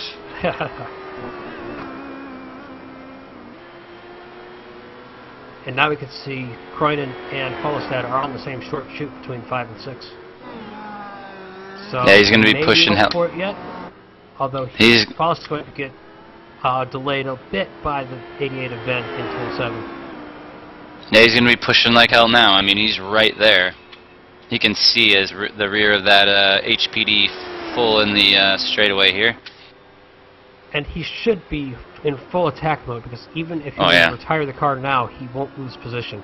So there's literally everything to gain and nothing to lose for the 09 at Fullestad. No, he's got a chance here. He just needs to throw it all out there. I mean, you know, really just push like hell. 3 seconds is the time difference between the two. Down 2 seconds that lap with 4 minutes and 38 seconds remaining in the race. This could be interesting. Could be 3, probably 4 laps remaining. Kroinen has a clear run at the SSS time through, as does Fullestad. Kroinen coming up on the Ford GT of Koen Gerards, and he'll be stuck behind him for turn 6, but will take the dive into turn 7. And will then have to deal with the GT2 leader of Ruby Turkla on the backstretch. Yeah, this is going to get good if Fullestad can get around this GT40 before the run into the chicane, which he's making the pass now. He's going to, and now Kroinen's going to be stuck behind that GT lead. Kroinen will be delayed by the GT2 of Ruby Turkla through the second half of the chicane, and just like that, they're back under a blanket. Don't measure them with a time. That's 3 car lengths now. Yep. We knew it was a possibility. The traffic was going to play a role, and now we've got a chance. It's going to be an epic battle for the final 3 laps, 2-3 laps. With just 3 minutes 30 seconds remaining, 3 laps to go, you have to figure. Fullestad, he's got him right where he wants him. He just needs to take it easy. He needs to look, set him up. No reason to get ahead of him now. Just you know, take your time. You don't know what traffic is going to be presented in the final 3 laps. So just take it easy, sit behind him, and keep him just like he is, right on the gearbox. And then once that opportunity to overtake is there, then he takes it. But there is something to be said that if he takes the lead too early, that he may just give it right back before it's all said and done. He is on full push, though. We saw in turn 5, Fullestad not only use all of that curb at the exit, but run through it, kick up a little bit of dirt on the outside. And as we head Cronin, down into the turn 10 chicane. No challenge this lap for Folestad as we're coming down to 2 laps to go as both Cronin and Folestad take the diving turns 11 and 12. and Folestad needs to be also aware that Cronin is going to be aggressive in defending that lead position, it seems. I mean, he was the last time Folestad was this close. Traffic will not be a factor on this lap, but we have Fabian de Jong and Michael Hellen up ahead that could figure into the last lap. Yeah, Folestad right there on the rear gearbox there of Cronin. Fantastic Again, stuff. Folestad using all of that curve. He's got a great Cronin run. defends down the inside. Folestad looking to the outside, nothing doing. It remains Cronin followed by Folestad as they enter turn 7 and on to the back straight. Yeah, he pulled out a line there, had a nice toe and a good run coming down that short chute, and wasn't able to make the move as Cronin took the inside defensive line, and looks like he's probably going to do that again, perhaps maybe for the chicane as well. Now he's going to give the nothing doing at the chicane, but that Chevrolet Corvette C6R Fabian de Jong is in prime position to be an issue in turn 1. Oh yeah, we may have a no pass zone issue. Unbelievable that after 2.5 hours of racing, this is all the overall lead is separated by. And we're going to have one more lap after this. Oh, Helen very aware, or excuse me, de Jong very aware, gets out of the way. Doesn't impact the race for the lead. Chris Zylstra entering the no passing zone just ahead of our leaders. That will be a factor as we see Cronin have to check up, get a good exit. This is going to be massive. This is going to be Cronin massive. will have to defend on the inside though. Or maybe not. Yeah, Cronin using all the racetrack to defend his position, and Folestad just not able to get the run down those straightaways that he needs, but we got another Corvette that could be an issue when we head into the chicane. As indeed, there'll be an issue probably in turns 10, 11, and 12. And this is going to be the run to the white, so going to make the move, that's for sure. Absolutely. We see Cronin taking every bit of curb he can. Chicane, don't take too much on the entry or also get, of course, cut warning. Cronin now warning the Corvette of Helen that the leaders are coming. And you see Helen get out of the way. Very sporting of him. Very heads-up move. Surprised that Cronin could even say anything with the amount of pressure he's under right now. This exit on the short chute for Folestad is going to be absolutely crucial, and there will be a vet, it looks like, that could figure into the plot down into the next set of corners. Folestad again running wide at turn 5, giving it, I think we're up to 12 tenths now, as we figure to catch Dean Allen at the exit of turn 7, which is actually going to be perfect for our leaders. Well, perfect for Cronin anyway. Now Dean, you've got 2 minutes behind you, just pull over and let him go. Yeah, he could really have an impact if he goes down into the chicane and doesn't give any room, which doesn't look like he's going to do. He's going to keep pushing. He's pushing. He's pushing. This is going to be huge. There he goes. There he goes. Cronin still in the lead at the chicane, exiting the chicane. But here comes Folestad. A wiggle, and there goes the tail, but it's going to be Cronin coming across the line first. Wow. Cronin is your winner of the Petit Le Mans, followed closely by Frederick Folestad, just 0.2 of a second behind. Dean Allen is going to win in GT1, and Rupi Turkula figures to win in GT2. On the backstretch now. Yeah, unbelievable finish there between the two P1 car, or the two P2 cars rather. Good to know it's just not just me that does that. Yes. Just needs to be all LMP. We need to just take the numbers away. As we have in the 13, your GT2 leader now diving down 12, and he will win the Petit Le Mans, the newcomer. And an impressive fashion, the pit stop strategy too, because wasn't he only a 2-stopper? I believe he was. Verstappen might have been our only 3-stopper. And Turkla says 14 liters to the good that he was, so he was in no danger of needing to stop again. Michael Helen coming around for second in GT1, or already has done so. That figures to put him into the championship or to win him the championship, rather. Verstegen is now diving down towards turn 12, and will take second in GT2. Photo op with your overall winner and teammate Roderick Croynan.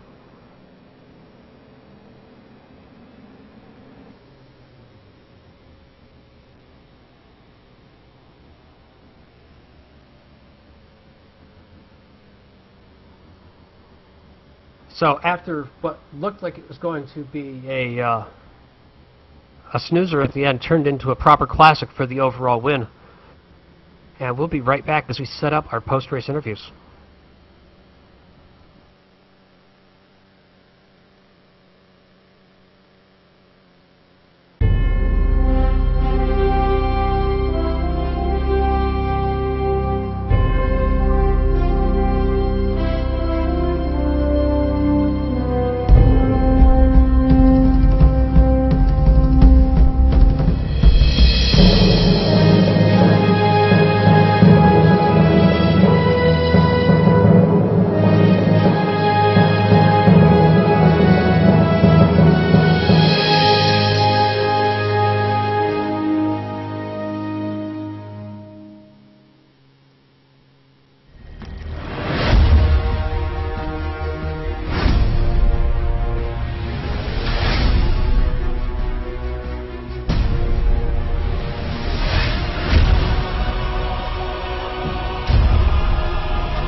Hey dude, are you ready to rock and roll? If that's cool, then you need to do it over at HD Radio Network. HD Radio Network, 4 stations broadcasting 24/7 with everything from metal favorites to the 80s classic rock like legendary Leonard Skinner, Electric Light Orchestra, Foreigner, and bone-rattling, skull-crushing rock and roll on hard driving radio. And partnered with Nuff World Simulation Gaming, check out the HD Radio Network's Nuff Radio with Bear Factory, Stone Temple Pilots, Def Leppard, and a whole lot more. HDRadioNetwork.com. Take your pick and rock your brains out, dude.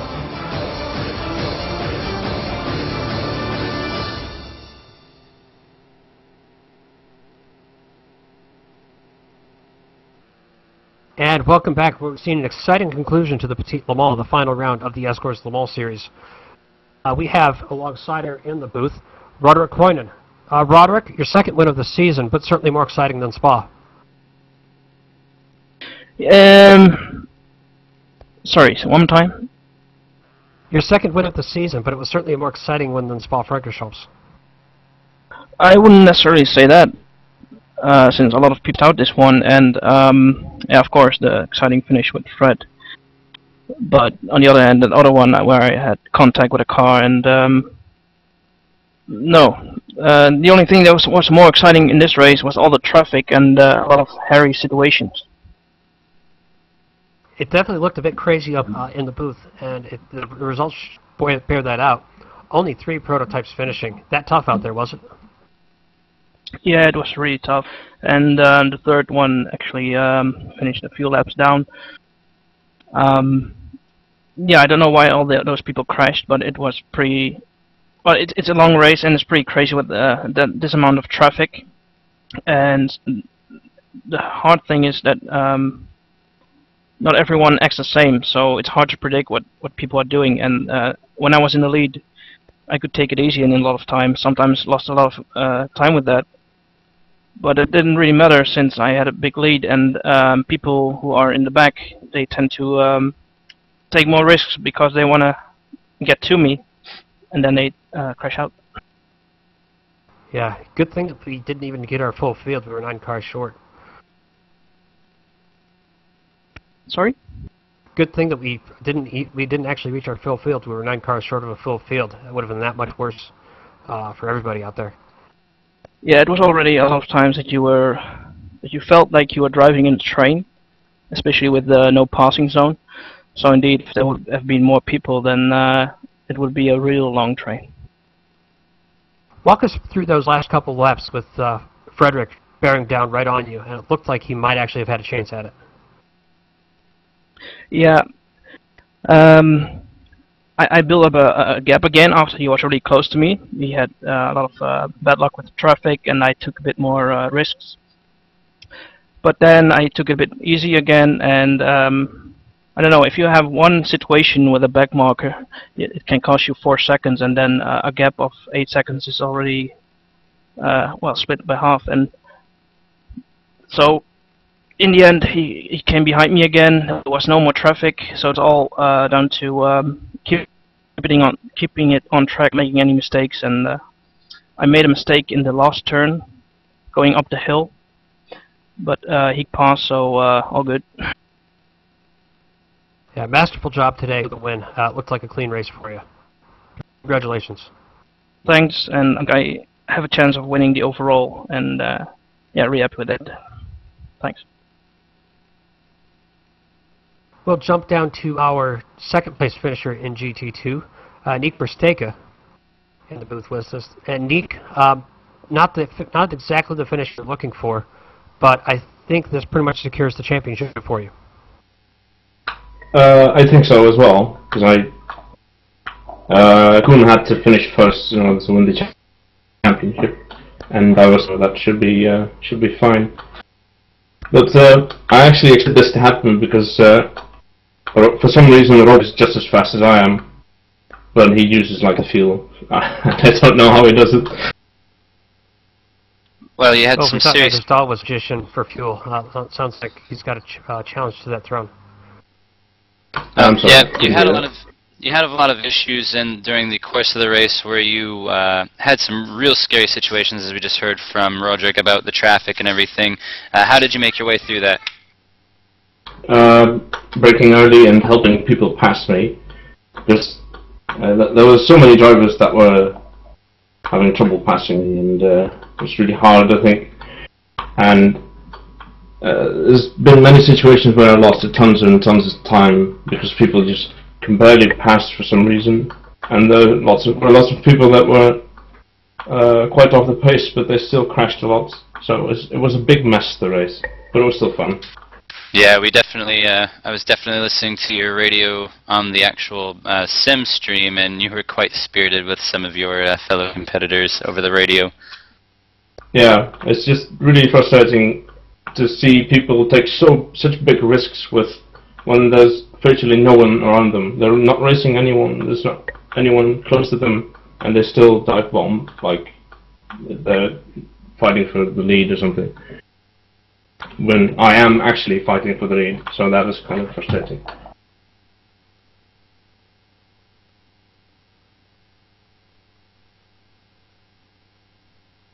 Well, congratulations again on what is almost certainly the GT2 championship for you.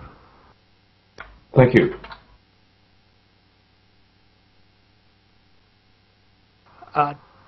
Neil, we got Neil Heckens in the booth, your third place finisher in GT1. Neil, it looked like a pretty anonymous race for you, but I think it's a good thing here at Road Atlanta. Yeah, indeed. I tried to keep my nose clean. Only incidents I had was because of stupid little mistakes at the end. I was pushing, so Henrik couldn't get closer to me. But yeah, it went well for me. Now asking a question with your race director hat on, were you surprised to see the attrition in the prototype field? I don't know. It was kind of surprising that all of a sudden there were 4 and then 3 left. But at some point I was wondering why, but then I let it go and concentrated on my race. I have no idea why that is.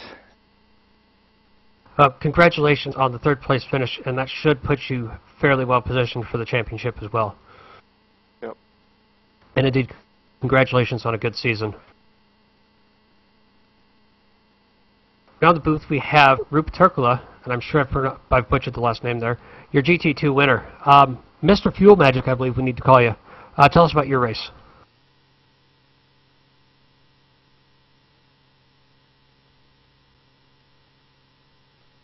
Rupi Turkula, are you here?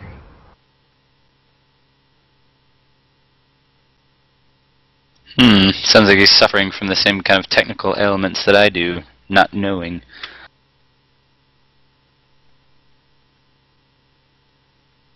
I think we'll congratulate Rupi on his fantastic drive and his fantastically economical drive as well. Yeah, great race, great job with the fuel economy for sure. Yeah, at the outright pace that our normal dominator in GT2 had, Nick Verstega, but was quite a bit more economical doing it, so fantastic drive for him.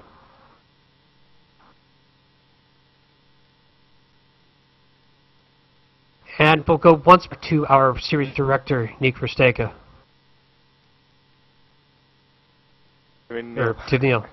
Yeah, Neil, Nick, first three letters are the same. Go ahead, Neil. Yeah, I'd like to thank Steve Clays from Escos to helping setting this up. Also, Digital Racing, of course, for helping up with the rules and other stuff, and especially Neil Steeman and Bram Knot for making the logo. I'd like to thank Agile Sandveld and Frank for helping me with tour duties and race control, reviewing all the protests. I'd like to thank Derek Spears for and iRacing for the prizes, and all, of course, ETV, Sean, JD, John. Great job guessing your first road league. And last but not least, I'd like to thank all drivers who participated this season. Without them, it couldn't be possible. Yeah, and that's it. No, thanks a lot. Thanks for putting on such great events for us to commentate on, that's for sure. Never really a shortage of action. Yeah, we appreciate the kind words, and it's been an honor and a pleasure to commentate on your series events. As you said, the drivers have been fantastic all season long. The rules have been clear and fair, and I don't know that I could say a bad word about the series or the drivers. Oh, thanks. So we'd also like to thank Digital.nl and Derricker Designs and the folks at iRacing. We also thank the folks at the Virtual Racing Seat, the VRC Mark II folks, the MTCO Gaming Servers folks, Gary Mercer Trucking for helping us make this happen. Thanks a lot to John Weisling, our camera director, who's done an absolutely fantastic job through our first season. We came into this not knowing what we were doing at Sebring, and I think we've come out with a fairly professional broadcast. Yeah, it's been fun. We've certainly learned a lot within just the first few minutes, and special thanks to you, man. You did you did a lot of fantastic stuff with the series and the spotter guides and all that. So hats off to you as well.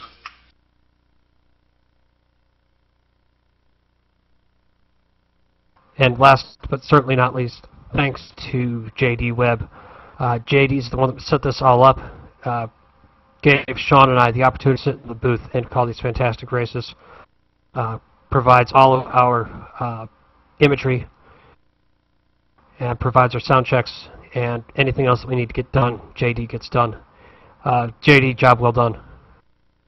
Thank you, Sean. And Sean, we might as well call this the Sean Show. I'll tell you what, it was some months back. ETV Live looking to expand our effort a little bit, get involved with some more racing venues besides just the old stuff. Wound up putting a deal together with Neil Heckens, and we're glad we did. Some outstanding road racing, some of the best I have ever seen. But then had to go in search of a couple of broadcasters willing to sit here for a couple of hours. And I tell you, we found the best of the best, Cowboy, right here tonight with us, Sean Pivick and Sean Petchin. So thank you guys, boys, for your effort throughout the 4 races we've run for Neil. And looking to pick up some more, too. So sit tight, hang on, more coming our way. Yeah, thanks a lot for putting up with us divas, late to meetings and everything. So, Sean, any last words for you? Well, can you hear me? That's my first word. Yes, I can. Okay. Yeah. Thanks. Special thanks to JD for letting me do this. Thanks to John for the awesome work and showing us, the cameras and all the action and doing a great job with that. Special thanks to you, man, because you're the one who put together a lot of these things that we had during this broadcast to make things class. Obviously, like JD said, it was obviously a baby. It was a baby when we started, but we're grown up now, and a lot of that is because of your hard work and being the #1 guy there. So thanks for everybody for letting me show up late and still play, and special thanks to ETV Live, and look forward to seeing more races on the channel and being up on the channel. So Thanks, Sean. For me, it's been an honor and a privilege to commentate beside you, and to commentate besides JD at Sebring. This has been a unique opportunity, and one that I look forward to continuing advantage of. I believe we have something set up with Race Department, another road racing series that we're all looking forward to. of course. So, for John Sling, our cameraman, JD Webb, our sound engineer, and Get It Done Man, for Sean Peachin, and for the rest of the crew at ETV, this is Sean Pivick. Bye for now.